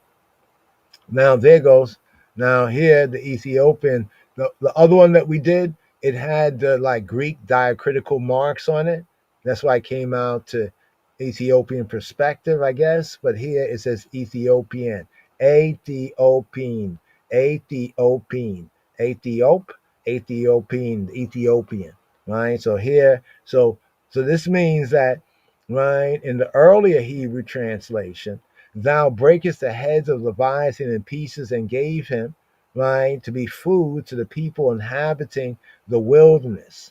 Now, here's the question. When it says Ethiopia or Ethiopian, right, what is it meaning by Ethiopian, right? Is it just the narrow borders of the Mardin state, or is it a wider region? Check out some of those old maps, if you will, right? You know, some even say that the continent or a large swath of the continent that's known as Africa, right? Actually, as the East Africa was that Ethiopian, that kind of wilderness. When we say wilderness, it's not saying a desert, right? But here they do say desert or those who inhabited the wilderness. Let's bring this out. It said Liz Siyim, right? Le'am Siyim, to the people of the Siyim. What is the Siyim? Siyah, of the dryness, drought. Wasn't there drought in Ethiopia? It was a drought, parched, dry, right? A solitary place, right? A wilderness, right? Or inhabiting, right? They said the wild beasts of the desert, right? That dwell in inhabiting the wilderness, right? We'll get into that more, but that's also another key verse right there. Now, when it says, Thou breakest the heads of Leviathan. Okay, we have a still right here, but I don't know if you can see that very well. Right there. You have to adjust do some adjustment, but we give thanks to the co-labor. We gradually getting better, working together, right? Leviathan. So here we want to go Leviathan, right? Leviathan in the book. I want you to see this here, right? Because the Psalm talk about Leviathan, right? Doesn't say Leviathan. And people say, well, what is Leviathan? There's a lot of different ideas and theories, but let's study Hebraically right here. Leviathan. Here we go. Leviathan. So to bring the scripture prophecy from then into these latter days in time, Leviathan most commonly refers to Thomas Hobbes' seminal 1651 philosophical work on government and social contract theory. We say, give us the teaching of His Majesty, because we don't want, right? No Leviathan philosophy. Anyway, we don't want no devil's philosophy. So what is the Leviathan here according to the Psalm? Right? According to the Psalm right here, it says, Thou breakest the heads of Leviathan. Doesn't it sound a little bit like Revelation, where it had the 7 heads on the beast, right? And the beast's power being broken, by Messiah. Thou breakest the heads of Leviathan in pieces and gavest him, right, to be meat or food to the people, right, inhabiting the wilderness, right? All them hungry people in them countries, like, yeah, it was a drought, right? Because why? Well, why they hungry? I mean, why they gotta be given food? That's the question, right? Why they gonna be given food? And who is this Leviathan? Right? So here in this psalm, do we have a prophecy in Psalm 74? Right? A maskil of Asaph, right? Let's break this down here. Let's break down Leviathan right here, right? So Leviathan, and then there's other kind of ideas of Leviathan, but we're going to the original Leviathan sense, right? So Leviathan from 1651, Okay, they say 1619 and 1600s, right? 1619, and then there was 1611, King James Version, 1619, once lost, now found over here, the 1619, 400 years, all that, right? But we have the 1600. Now we have a philosopher. Very important. If you don't know who he is, just check out, like a kind of an overview. If you're curious, then get into more so you can know for yourself. Thomas Hobbes, Leviathan from 1651. Just like the KJV, the King James Version, shaped this latter day world, in spite of these new translations, you have to break down and bust down the King James Version. That there is the mainframe. They put those other ones there as a shield, as a shut. When you're trying to protect the main thing, and then you make clone and lookalikes to protect the main one. Yeah, the main one is 1611. In other words, that's the one we have to study alongside the Hebrew and the Greek to really unravel what has been raveled around us. Same thing with Leviathan, 1651. The genre was political philosophy, right? We say, right, give us the teaching of His Majesty. We don't want no devils. Philosophy. Okay, political philosophy. It's a political philosophy that basically is the core structure of the modern world. It's like in computer technology, there's like the source code. When you talk about the source code, what's behind the visual of technology, like the code. Yeah, this is part of the code here. Leviathan, 1651. The core idea. What's the core idea of Leviathan? So we can appreciate, no hate, no hate. Let's appreciate love, what it says here, and also the connection of inhabiting the wilderness with the Ethiopian, right? The Ethiopian, yeah, the Ethiopian. Thou breakest the heads of Leviathan, right, in pieces. Gavest him to be food to the people, right, inhabiting the wilderness. Mm. Now we can look at this a couple of ways, right? The wilderness here, though, is a different wilderness. It's parts of the wilderness that were dry. I'm talking about the wilderness of Israel. We can talk about the Israelites after the Exodus. They're going through the wilderness. We could talk about us, the wilderness of North America. We could look at it directly with the hidden part of the Ethiopian aspect. But before we get to the second part of the verse, let's address the first part of the verse. Who is Leviathan? Right? Let's find what the scripture defines Leviathan. Right? Here in the Hebrew, Leviathan, Lewiatan. Lewiatan. Oh my goodness, I just thought about it right here. Do you know, like, on some of the people who be doing like the Satanism, like the Church of Satan people, they have this sigil, this star, a 5-pointed star that's turned upside down so they can simulate a goat's head and spook you out and make you afraid and stuff like that. Cause we slay goats and sheep. So what the hell? It's a goat, so we slay it. Come on now, you get it, But if you're not in the way, then the spookism is going to lead you astray, right? But Leviathan, right? Leviathan, if you're not in the way, then spookism will lead you astray, right? Leviathan, right? Leviathan. Here they say Leviathan, right? Leviathan is they say a sea monster, a dragon. Is it? Is it really? This is a guesstimate. They say it's a large aquatic animal. Okay, right? They say perhaps the extinct dinosaur or the plesiosaurus. The exact meaning, they say, is unknown. Right? Right? Now, Leviathan, right? It's a Hebrew word. Leviathan come from lawa. Lawa. Lawa is the root for Levi, right? Lawa, Lewi. Properly, Lewi. Martin, Levi. Levi, right? Levi, right? Martin, Lava. Ancient Lawa. Lawa means to join. You get the idea? Joining.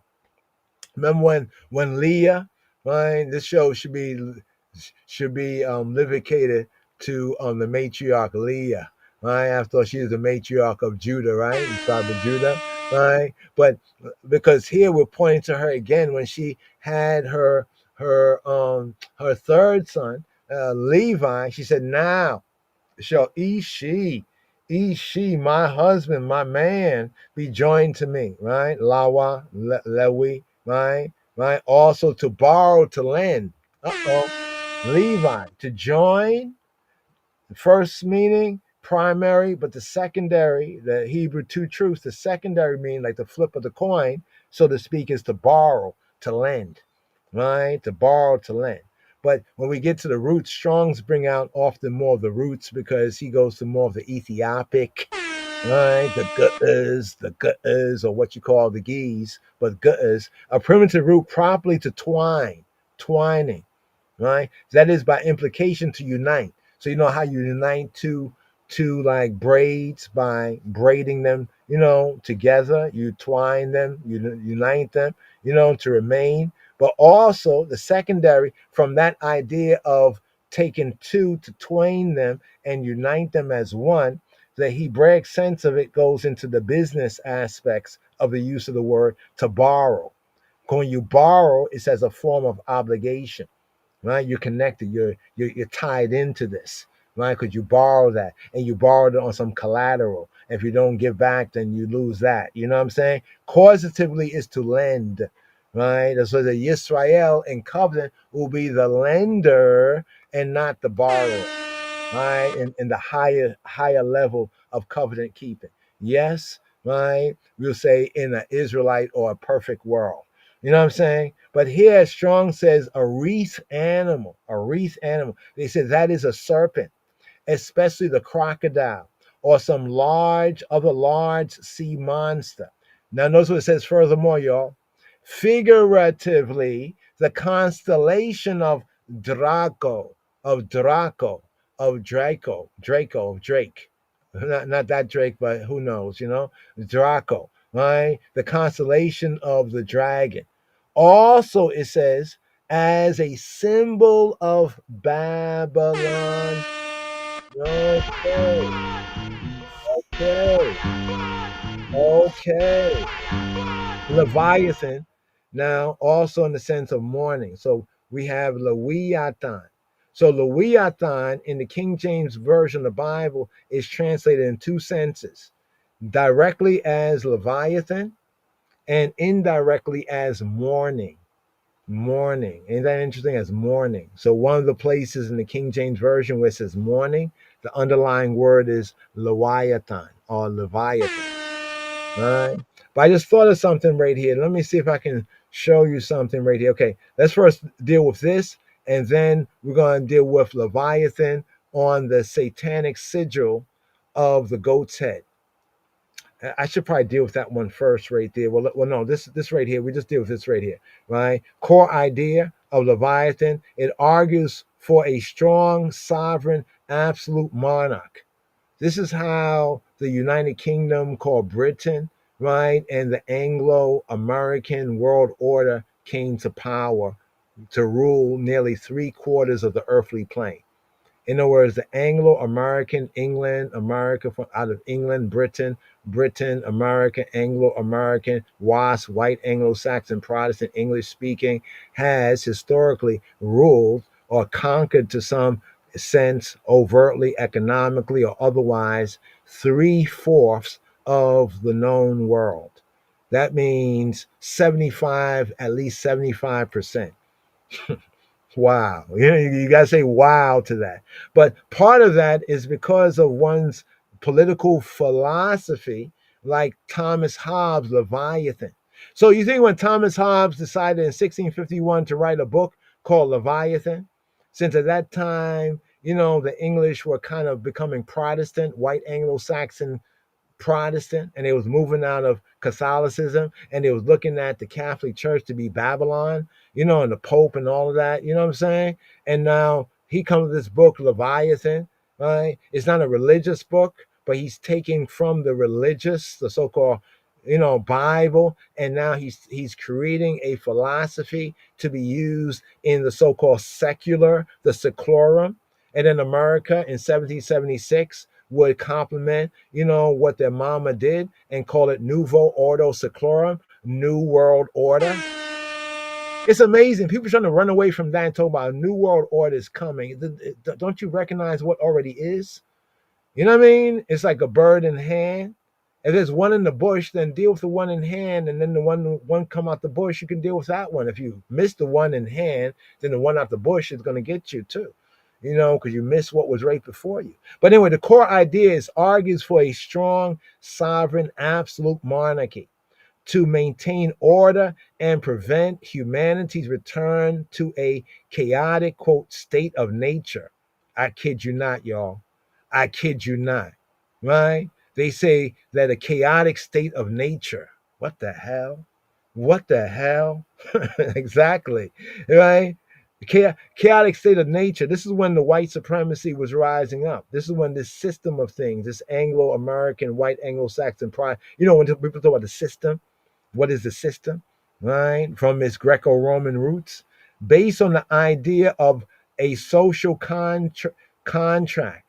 So a social contract, a contract is a covenant. Did you know? So a social contract is a social covenant. Now the significance of Thomas Hobbes' Leviathan, right? The significance is it's a foundational text. Like the King James Bible is a foundational text, right? In Western psycho-spiritual religious, right, thought, right? As Thomas Hobbes' Leviathan, 1651, is a foundational text in Western political thought. You see what they're doing with the so-called New World Order? They are trying to upgrade the Old World Order. That's all it is. While how can we say? It's like when they do implosions, like when they do an implosion on a building, the whole place doesn't fall down. But if you see the implosion, you're like, oh my God, it's all falling apart. No, they want that to come down so they can put something better because they find that worked for a while, but it's not working no more. They have to build a better trap. You know what I'm saying? You got to build a better trap. These birds are getting away, right? Significance, a foundational text in Western political thought.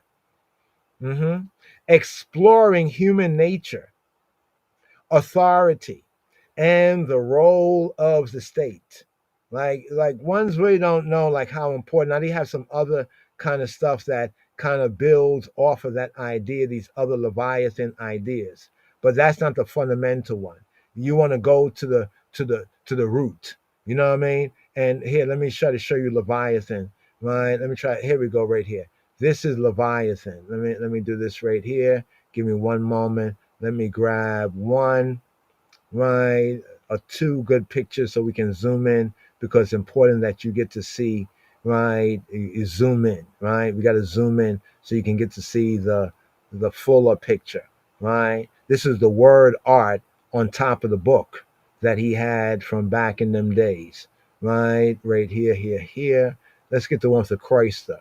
Now it seems to me that Chrysler he's holding in his hand, that kind of scepter staff. They used to be like what the popes in them would use. So it's like England, right, moved away from the Pope to become a greater political power than the Pope, if you think about it. You know what I mean? But it's still a part of that overall. Here we go, right here. Here we go. Can you see this well? Can you see this well? Let me clear the screen. All right. Do you see something right here? This is the cover of Leviathan, right? The book that shaped this system of things, right? And the system of things worked well for 400 something years. New technology, other things come out. They have to make course corrections, right? So they have to keep the people in the fear. So they say, watch out, the New World Order is coming, right? A global order is coming. There's already a global order. The global order is already here. Okay, try to travel without a passport, right? And no private plane. Let me say that right there. Try to travel without a passport and no private plane. How far are you going to get? Why can't you just walk around? Did Abraham, Isaac, and Jacob need passports? You don't need to check in, make sure all the documents was verified, how long you going to be here, so forth and so on. What are you carrying with you? Can we inspect your bags? None of that, right? But notice here, this is Leviathan. You see close up? This is a whole bunch of people. You see what's going on? You know how the church, it says that we are members of the body of Christ? So this is like a kind of antichrist idea. Look at this. All these people are members of this body of this Leviathan. Look at this crazy stuff going on. Look at, we get a better picture. We can zoom in. All these people. All in all, you're just another brick in the wall. You remember that one there? But notice, in one hand, he has a sword, right? And in the next hand, he has the kreuzer. The is a kreuzer. I never got the pronunciation of that word quite right, But it's that thing that the rulers and the popes, it's like the Eurocentric scepter of authority. So that's a scepter to rule, like that's a state there. And you see the other arm. The other arm is the sword. So if you don't respect the state, if you don't bow to the rod of the state, then you get the sword. All right, And now notice this is coming over the horizon. Look at this crazy picture coming over the horizon. You see how people have moved away from the country, away from nature, because nature, you don't want to be out in nature. And now people want to get back into nature, but move everybody into the city. People sold farms and lands and inheritances of many generations to get a little room, apartment, a co-op, a little apartment, on top of a little square foot of land. Not even they left all this wide land for a little high rise in the sky. All right. This is all part of the Leviathan right here. How are they going to rule the world? All right. All right. Setting up the system of rulership. Right. And notice these symbols here. Right. They got the castle. I don't know if that's a church or a school. Churches were schools and schools were churches. Think about it in England. A lot of their colleges, like Oxford, it looks like a big church. You look like all this, even the Harry Potter stuff, like a castle church. So you see how they have multi-purpose, right? You see on one side is the crown, right? Is the crown of the king and the castle of the king, and on the other side is the church, right? And is the mitre, the Dagon, is that Dagon, the Dagon mitre of the Pope.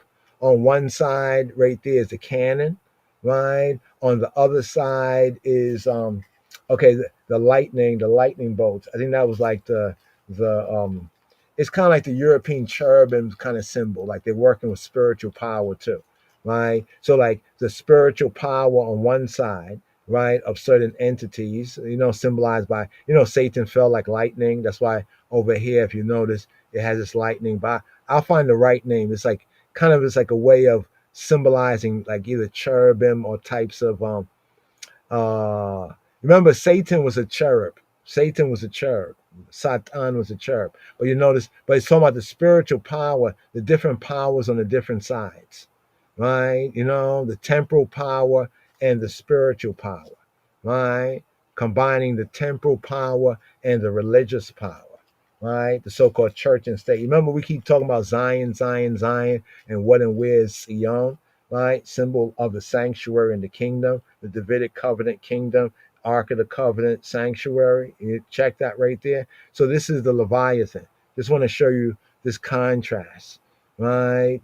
Spiritual weapons on one side, right? Religious, quote, psychological and spiritual weapons on one side, secular, monetary, and means of war and government on the other side, right? The balance of powers. So this is what Thomas Hobbes, he philosophized how to create a perfect system. And for almost 400 years, though he was not perfect himself, but they almost came close and have come close to what he has philosophized. That's why this is called a foundational text. Now, there's one other thing about the Leviathan I want you to get, because I listen to others and they don't really connect the dots, and that is so disappointing, right? Let's go over here. Let's go Leviathan. Let's go over here, Leviathan, right? Not the book, but let's say Leviathan. Let's see what they call it, the pentagram, right? What's called a pentagram, right? Right? The pentagram. Now they call that the sigil of Baphomet, right? Of Baphomet, right? Right? So here, this symbol here, right? I want to show you something on here, right? So if you are, how can I say, if you're scared, well, go to church. Scared, go to church. You know what I'm saying? Be the church. You know what I mean? Be the temple. All right. So it's Holy Spirit being there. You don't have to be afraid. All right. I'm gonna get a couple of these pictures here, and I want to show you something on this right here. All right. I'm trying to find one where they might explain it, but I don't think they explain it right here.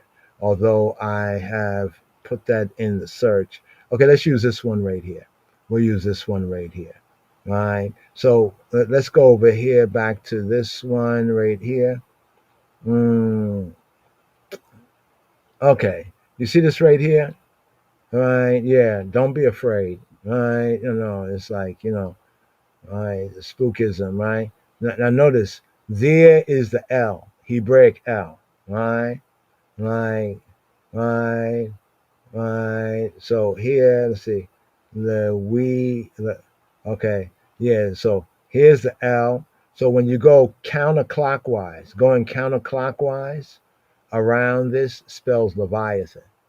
So you see those, okay, you have 1, 2, 3, 4, 5. There's 5 letters around the side of this, right? 5 Hebraic letters, right? So from the chin of the goat's chin, going counterclockwise, right? Going counterclockwise. So it's the L counterclockwise. The next point is the W, right? Or V. The next point is the Y, right? Or I, right? The Y. The next point is the tau, the T, right? The next point, the last point is the N. So around this symbol also is Leviathan, right? Is Leviathan. So let's go back to our scripture verse right here again. So we're showing you Leviathan within the real world, right? So these people talking about politics and secularism, they chose a biblical name. You know what I mean? Kind of like to put it all in your face, right? Thou breakest, but here's the good news, right? Yahweh Eloheinu Bashem Yeshua HaMoshiach, right? Thou breakest the heads of Leviathan in pieces.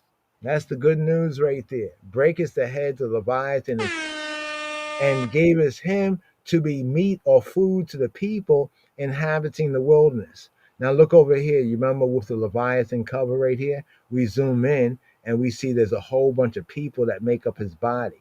So the body of this Gentile golem, this is like a Gentile golem. Look it up, a golem. Golem is a Judaic kind of a mystic make believe figure, but it's real, right? Because they that's what they did with Leviathan, right? The system, it's not real, but it is real. That's why it says, and the other beast, it is, but it is not, right? It's not really, but people believe it is, so their belief, their imagination, makes it so, right? As a man thinketh in his heart, that one there.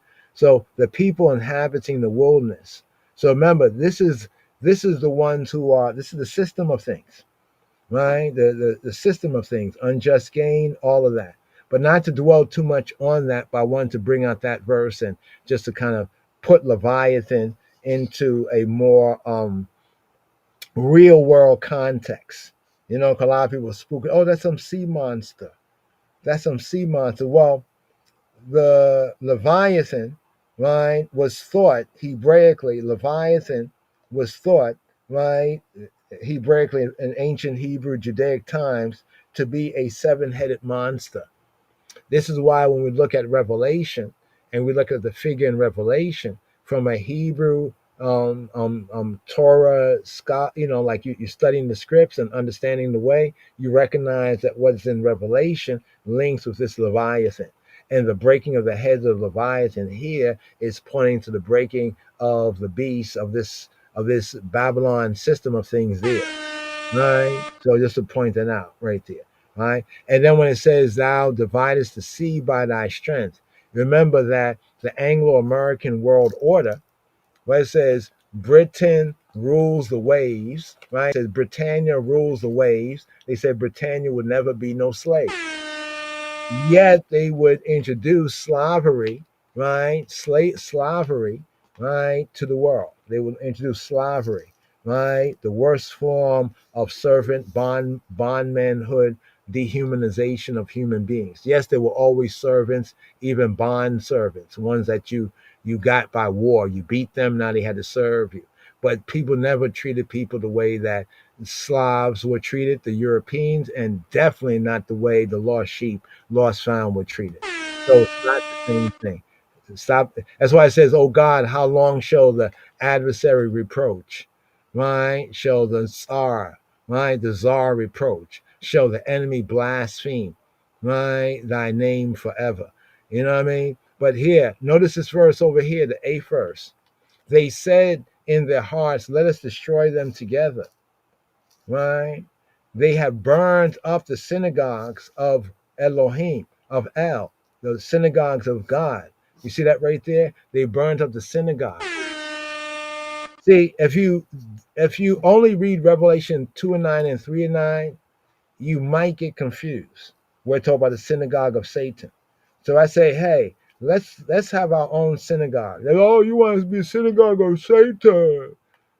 Because see, they only read in 2:9, 3:9, right? They only have half of. They only can see half of the picture.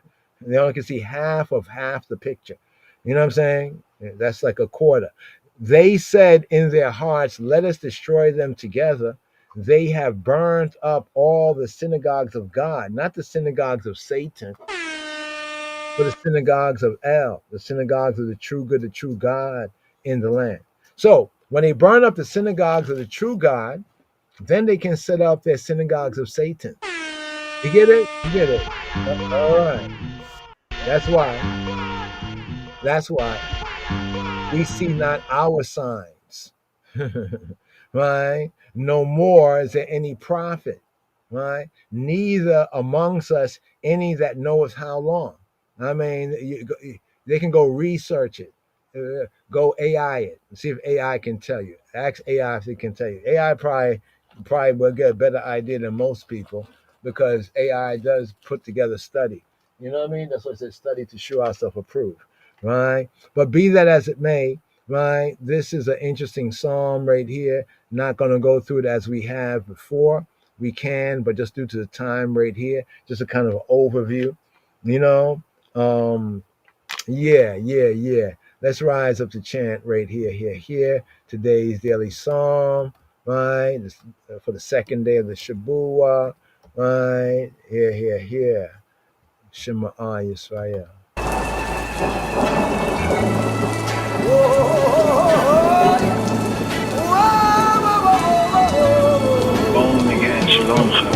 Here we have today's daily psalm. We have Psalm 9 according to the royal order of Ethiopian Hebrews, after the order of Melchizedek, the righteous king, even the King of Kings, Kamal, Haile Selassie, HaKadosh, Baruch Hashem, Hashem, Hashem, Hashem, Hashem, Hashem, Hashem, Hashem, Hashem, Hashem.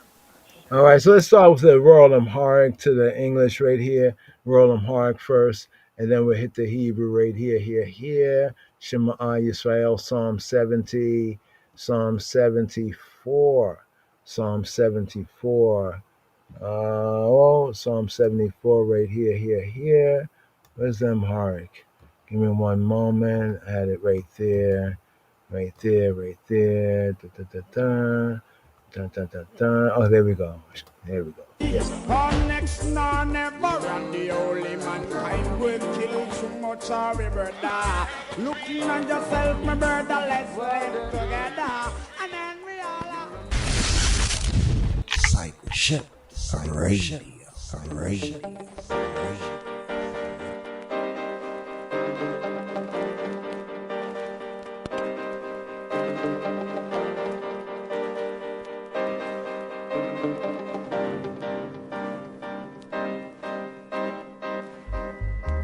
መዝሙር 73 በቅንፍ 74 የአሳፍ ትምህርት።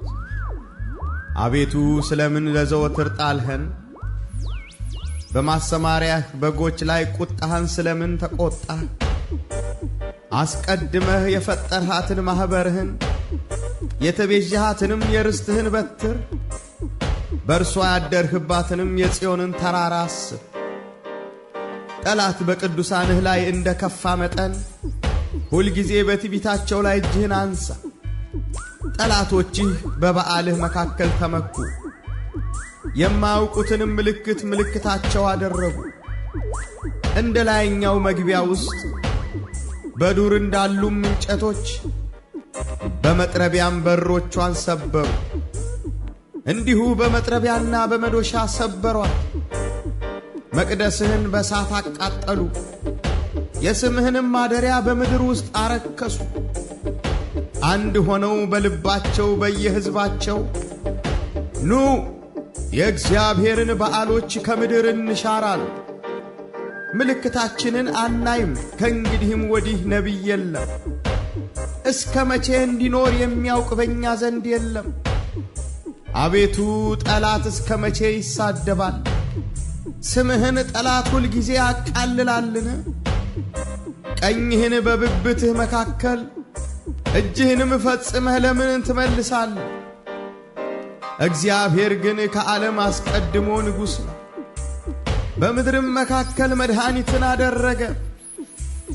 አንተ ባህርን በኃይልህ አጸናሃት አንተ የባቦችን ራስ በውሃ ውስጥ ሰበርህ አንተም የዘንዶውን ራሶች ቀጠቀጥ ለኢትዮጵያ ሰዎችም ምግባቸውን ሰጠሃቸው አንተ ምንጮቹንና ፈሳሾቹን ሰነጠቅ አንተ ሁል ጊዜ የሚፈሱትን ወንዞች አደረክ ቀኑ ያንተ ነው ሌሊቱም ያንተ ነው አንተ ፀሐዩንና ጨረቃውን አዘጋጀህ አንተ የምድርን ዳርቻ ሁሉ ሰራህ በጋንም ክረምትንም አንተ አደረክ ይህን ፍጥረትህን አስብ ጠላት እግዚአብሔርን ተላገደ ሰነፍ ሕዝብም ስሙን አስቆጣ የምትገዛልህን ነፍስ ለአራዊት አትስጣት የችግረኞችህን ነፍስ ለዘወትር አትርሳ ወደ ኪዳንህ ተመልከት የምድር የጨለማ ስፍራዎች በኃጥአን ቤቶች ተሞልተዋልና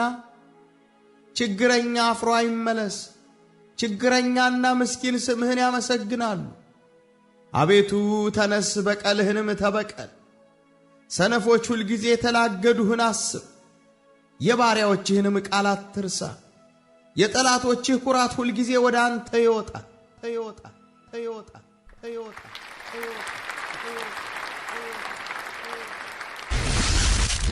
Discipleship Radio.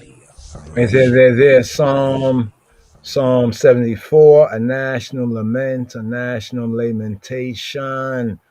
Verse 14, Ethiopia hidden in the text right there. That was a royal mark from the Midrash, the Book of the Seven Seals, the authorized, revised, Amharic Bible of Garmawi, Kadamawi, Haile Selassie, Siyum, Exab, and Negus, Neges, Ethiopia, Moa Anbesa, Ze'em Negeda Yehuda. Here to the Ivri, to the Hebrew, right here, version.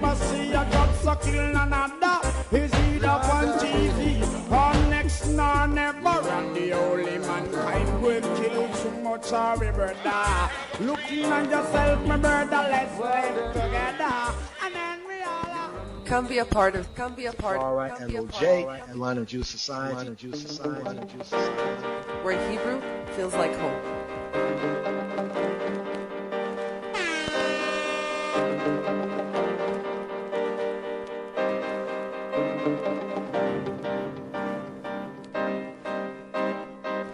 מזמור עין ד' משכיל לאסף. למה אלוהים זנחת לנצח? יעשן אפך בצאן מרעיתך. זכור עדתך קנית קדם, גאלת שבט נחלתך. הר ציון זה שכנת בו. הרימה פעמך למשועות נצח. כל הרע אויב בקודש. שאגו צורריך בקרב מועדיך, שמו אותותם אותות. יוודע כמביא למעלה, בסבך עץ קרדומות. ועתה פיתוחי היחד, בחשיל וחלפות יהלומון. שלחו באש מקדשך, לארץ חיללו משכן שמך. אמרו בליבם נינם יחד, שרפו כל מועדי אל בארץ. אותותינו לא ראינו, אין עוד נביא, ולא איתנו יודע עד מה. עד מתי אלוהים יחרף צר, ינאץ אויב שמך לנצח? למה תשיב ידך וימינך, מקרב חיקך חלה? ואלוהים מלכי מקדם, פועל ישועות בקרב הארץ. אתה פוררת ועוזך ים, שיברת ראשי תנינים על המים. אתה ריצצת ראשי לוויתן, תיתננו מאכל לעם לציים. אתה בקעת מעיין ונחל, אתה הובשת נהרות איתן. לך יום אף לך לילה, אתה הכינות מאור ושמש. אתה הצבת כל גבולות ארץ, קיץ וחורף אתה יצרתם. זכור זאת אויב, חרף אדוני, ועם נבל ניאצו שמך. אל תיתן לחיית נפש תורך, חיית ענייך אל תשכח לנצח. הבט לברית, תמלאו מחשקי ארץ, נאות חמאס. אל ישוב דח נכלם, עני ואביון יהללו שמך. קומה אלוהים ריבה ריבך, זכור חרפתך מני נבל כל היום. אל תשכח כל צורריך, שעון קמך עולה תמיד, תמיד, תמיד, תמיד, תמיד, תמיד, תמיד, תמיד, תמיד, תמיד, תמיד, תמיד, תמיד. Yes, yes, yes. May the poor and needy praise Isaiah thy name. Yeah, hallelujah, Shemeka, hallelujah. Hallelujah, hallelujah, hallelujah. Yes, yes, that verse there. Yeah, hallelujah, we say hallelujah, praise your, boast your, yeah, hallelujah, Shemeka, hallelujah, Shemeka. That's in verse Psalm 74. Right, it says, "Oh, make not the downpressed turn back in confusion. May the poor and needy praise thy name. Arise, O Elohim. Arise, plead thine own cause. Plead even for the nations. Plead before the nations, the League of Nations, United Nations. Plead thy own cause." Right here. That's verse 21, 22. Remember thy reproach, right? All the day at the hand of base men, of foolish men. Forget not the voice of thine adversaries, the tumult of those that rise up against thee, that ascendeth. They go high. What's this? How Edom and Esau, he ascends high up, he drive up to the stars, that ascendeth continually. So right here, let's bring out the last right here, just the English dubs. They went from the Royal Amharic, the Amharic, right, of the Authorized Revised Amharic Bible, and here with verse 14, right, the Ethiopian connection, Shema Yisrael. Oh, yes. Discipleship, celebration. Is either on TV or next nor never, and the only mankind will kill so much of a brother. Looking on yourself, my brother, let's live together, and then we all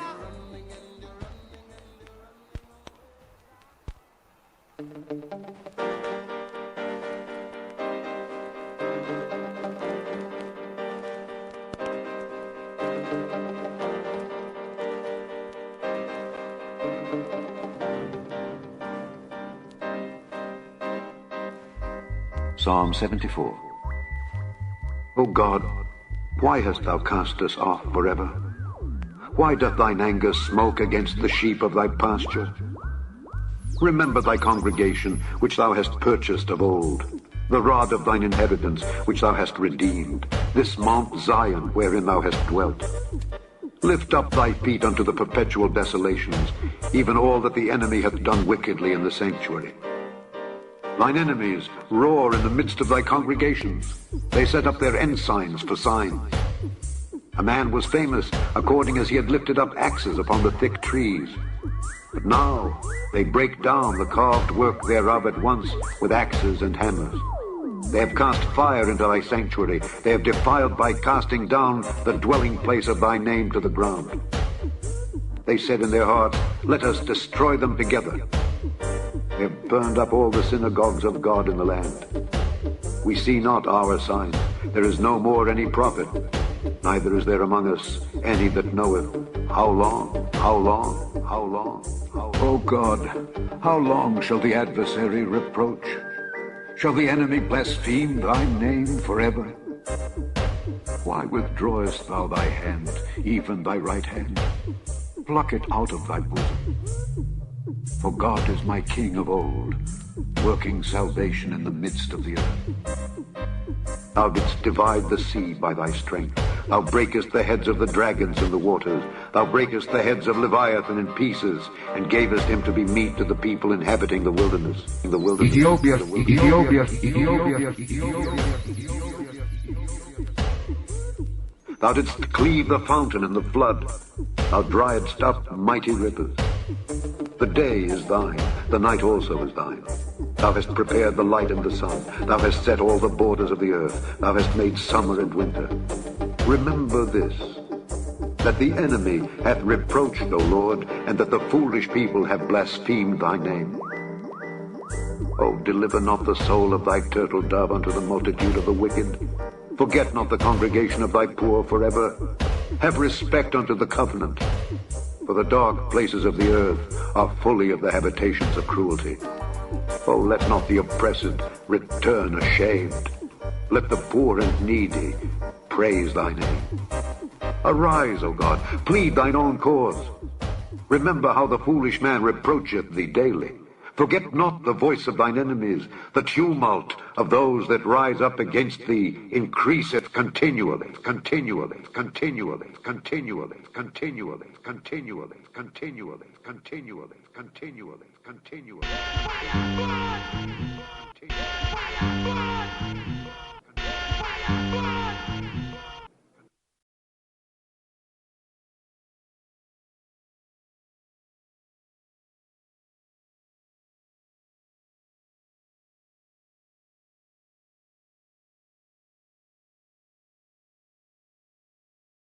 All right, Mike. My mic was off right there. But Ethiopia hidden here, Psalm 74:14. Apologies right there. Psalm 74:14. Just a little bit more right here. Forgot that we had these kind of these slides here just to show you. So the phrase Ethiopia appears in some translations.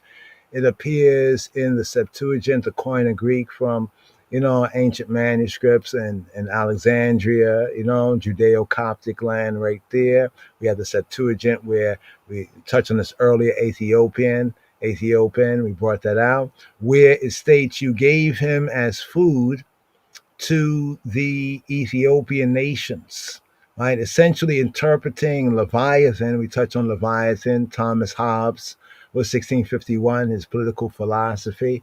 Also, we found that on the so-called satanic, the synagogue of Satan or the church of Satan, their sigil, where they try to spook you out with the goat's head, but for Hebrews and for Israelites, we slay goats and sheep. So what is that? But what they put on top of there, let me show you again right here.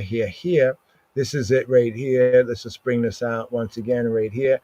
Here is Leviathan. Let's clear the screen.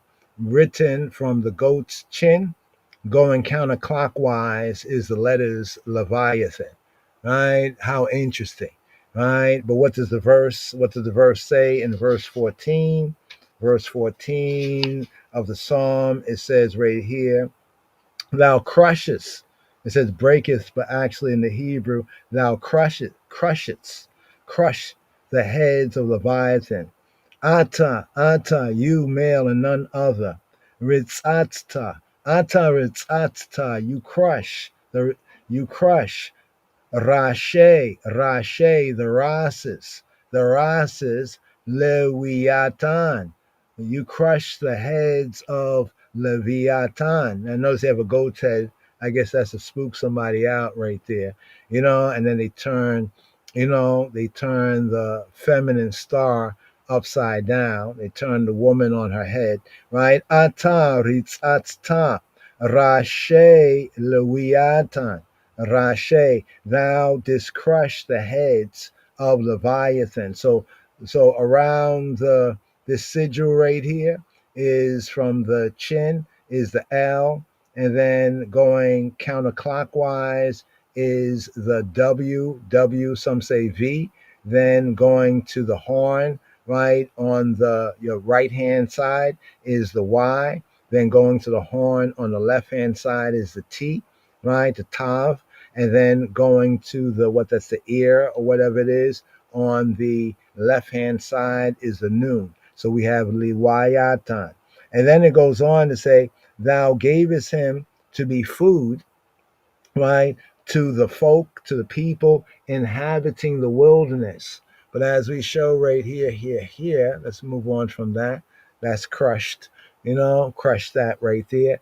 Here in 74:14, the phrase Ethiopia appears in some translations. So in the Authorized Revised Amharic Bible of His Majesty, in the Gutters Bible, right, in the Septuagint, in the Vulgate, in most of the ancient versions, and that would mean also in the ancient scripts, the ancient Hebrew script that was the source for the Septuagint, right? That was translated in Egypt, Ptolemy's Alexander, Egypt, by the Judeo-Coptic community there.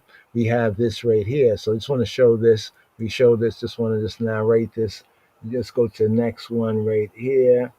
Go to the next slide right here. So here's the verse. Thou hast broken the heads of the dragon or Leviathan, right? Basically another view of it is this right here, right? Leviathan, right? The dragon, as we have even in the Revelation. Remember the seven-headed monster, right? Thou hast broken the heads of the dragon, or according to the Hebrew, of Leviathan, Leviathan. Thou hast given him to be food for the peoples of the desert, right? So some versions say deserts, right? But the Koine Greek say Ethiopian, and therefore the Septuagint, the Vulgate, the Gutters, the Ethiopic, so we want to just bring out that, that loss in translation aspect right there. Let's go into the next meme. Go to the next meme right here. Okay, this is the full of what was said earlier. Essentially, Leviathan mentioned in the verse as a symbol of an enemy. I would say the enemy that Elohim, that God, Yahweh Eloheinu, defeated, right? And the Ethiopians being the beneficiaries. So here it states that the Ethiopians being the beneficiaries, right? This is the ancient view, yeah. Not the white Anglo-Saxon Protestant. So that the white Anglo-Saxon Protestant was the KJV. Some things they kind of scrubbed, right? They scrubbed some things, right? But let's go on. Being the beneficiaries of this defeat by receiving their land as food or spoils of war. However, most modern translations, you get it? Most modern translation, most latter day translations, right? Simply say creatures of the wilderness. Now, ain't this some shite? It clearly says the people, right, of the wilderness, or the Siyim in the Hebrew. It clearly says the people of Ethiopia, right, or the Ethiopians in the other versions. But let's go on. The creatures of the wilderness, or similar, not specifically mentioning, talking about the later versions, right, specifically mentioning Ethiopia. And we have to ask, well, why is that? Because Amos 9 and 7, are you not as the children of the Ethiopians unto me, O children of Israel? So key points about this verse 14, Psalm 74. This is the main focus of the verse, Leviathan. representing a powerful, they say, sea monster. What's the anthem of old Britannia? Britannia, um, Britannia rules the waves. Great Britannia, Britannia, the seat of the Anglo-Americanist world order, rules the waves. So for daughter, Babylon, the daughter of Babylon, America, Upper and Lower Egypt. But what it says right here, it says a powerful sea monster, right? I mean, they were monsters of the sea, controlling what? Nearly 3/4, nearly 75% of the earthly plane in history. And these, what the Bible calls, in these times of the Gentiles, we're in the times of the Gentiles. The end of the times of the Gentile is the end of Esau's foot, right? He loses his foot, right? Often seen as a symbol of evil or God's enemies. Ain't this something? So God's enemies, when God defeats his enemies, who benefits? According to the ancient view, the Ethiopian. That's why Amos 9:7 says, "Are you not as the children of Israel?" Right? Because they probably wonder, well, why is the Ethiopians benefiting here? So the prophet Amos says, "Aren't you like them unto me?" So Yahweh is saying to me, don't care what the world be saying, but unto me in our relationship. So God's enemies, the symbol of evil, God's enemies, interpretation. Some scholars interpret the Ethiopians in this verse as a reference to the Egyptian enemies of Israel. The Egyptian enemies of Israel. What scholars are these? I like to see what they are scholaring, what they are sculling, like to see their skull, right? Who could be seen as being given as food to the wilderness creatures after their defeat? No. Modern translations, most modern translations do not specifically mention Ethiopia, instead referring to the creature of the wilderness, some similar wording, right? They're like blah blah blah. Instead of saying Ethiopian, they're like blah blah blah. So the people of blah blah blah. This is how they do it, right? But here, once again, you have this verse right here, just to bring it out. Right here, to bring it out right there, food for the people. Yeah, just interesting how, the prophecy and the reality, right? So we have to see the reality in terms of the true prophecy. But anyway, brothers and sisters and brothers right here, we've been pushing it for a moment right here. Yeah, and so we're going to seal up right here. I like to seal up with this tune right here. Sister Sojourner, understand this Psalm 37. It's a Hebrew reggae tune right here. Shua Shalom, Shabua Tov, y'all. A good Shabua, B'Shem Yeshua HaMoshiach. Of course, this Torah reading and feeding that we have right here. We are in Wayyesheb, picking up with basically from chapter 37 to chapter 40 of Genesis for this Torah reading and feeding. But here, Sister Sojourner, here on the outro, understand this.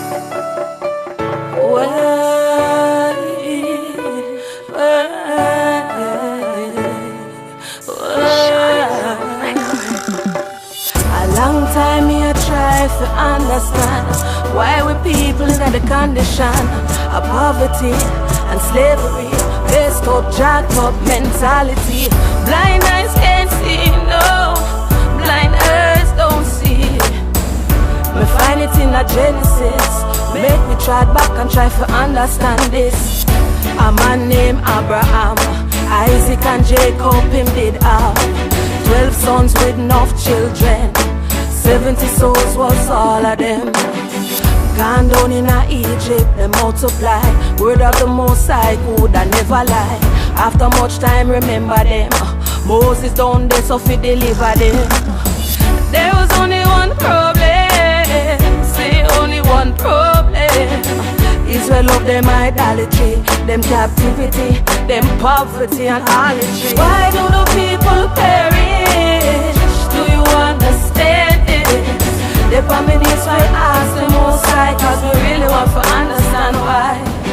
Why do the people perish? Do you understand it? Go on your knees and ask the Most High if you really want to understand why. When them walk out, them was ungrateful. When them walk out, them was unfaithful. Made a covenant, them never really keep it. Said the words, but them never really mean it. Mount Sinai was not a secret.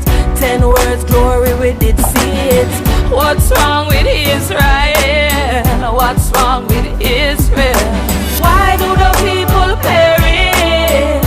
Do you understand it? The feminists will ask the Most High, cause we really want to understand why. It's time to turn around. Do you hear the sound? Time to turn around. Do you hear the sound? Time to turn around. Do you hear the song? Don't bend, don't lay, don't face on the ground. No time for play around. No time for games, can't mess around. Are we are the problem? Are we always the cause then? Turn it back on the creator. I know why we are the ones to say Babylon a hater. Them coulda never touch your 90. Them coulda never touch the one who the Most High appointed. How we fall from grace, we turn your face. No what time for turn back and win the race. Why do the people perish?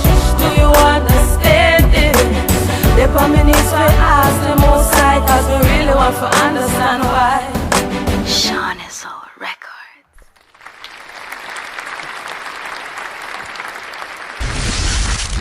Discipleship Radio. Come be a part of. Torah and OJ and Line of Jews Society. Where Hebrew feels like home.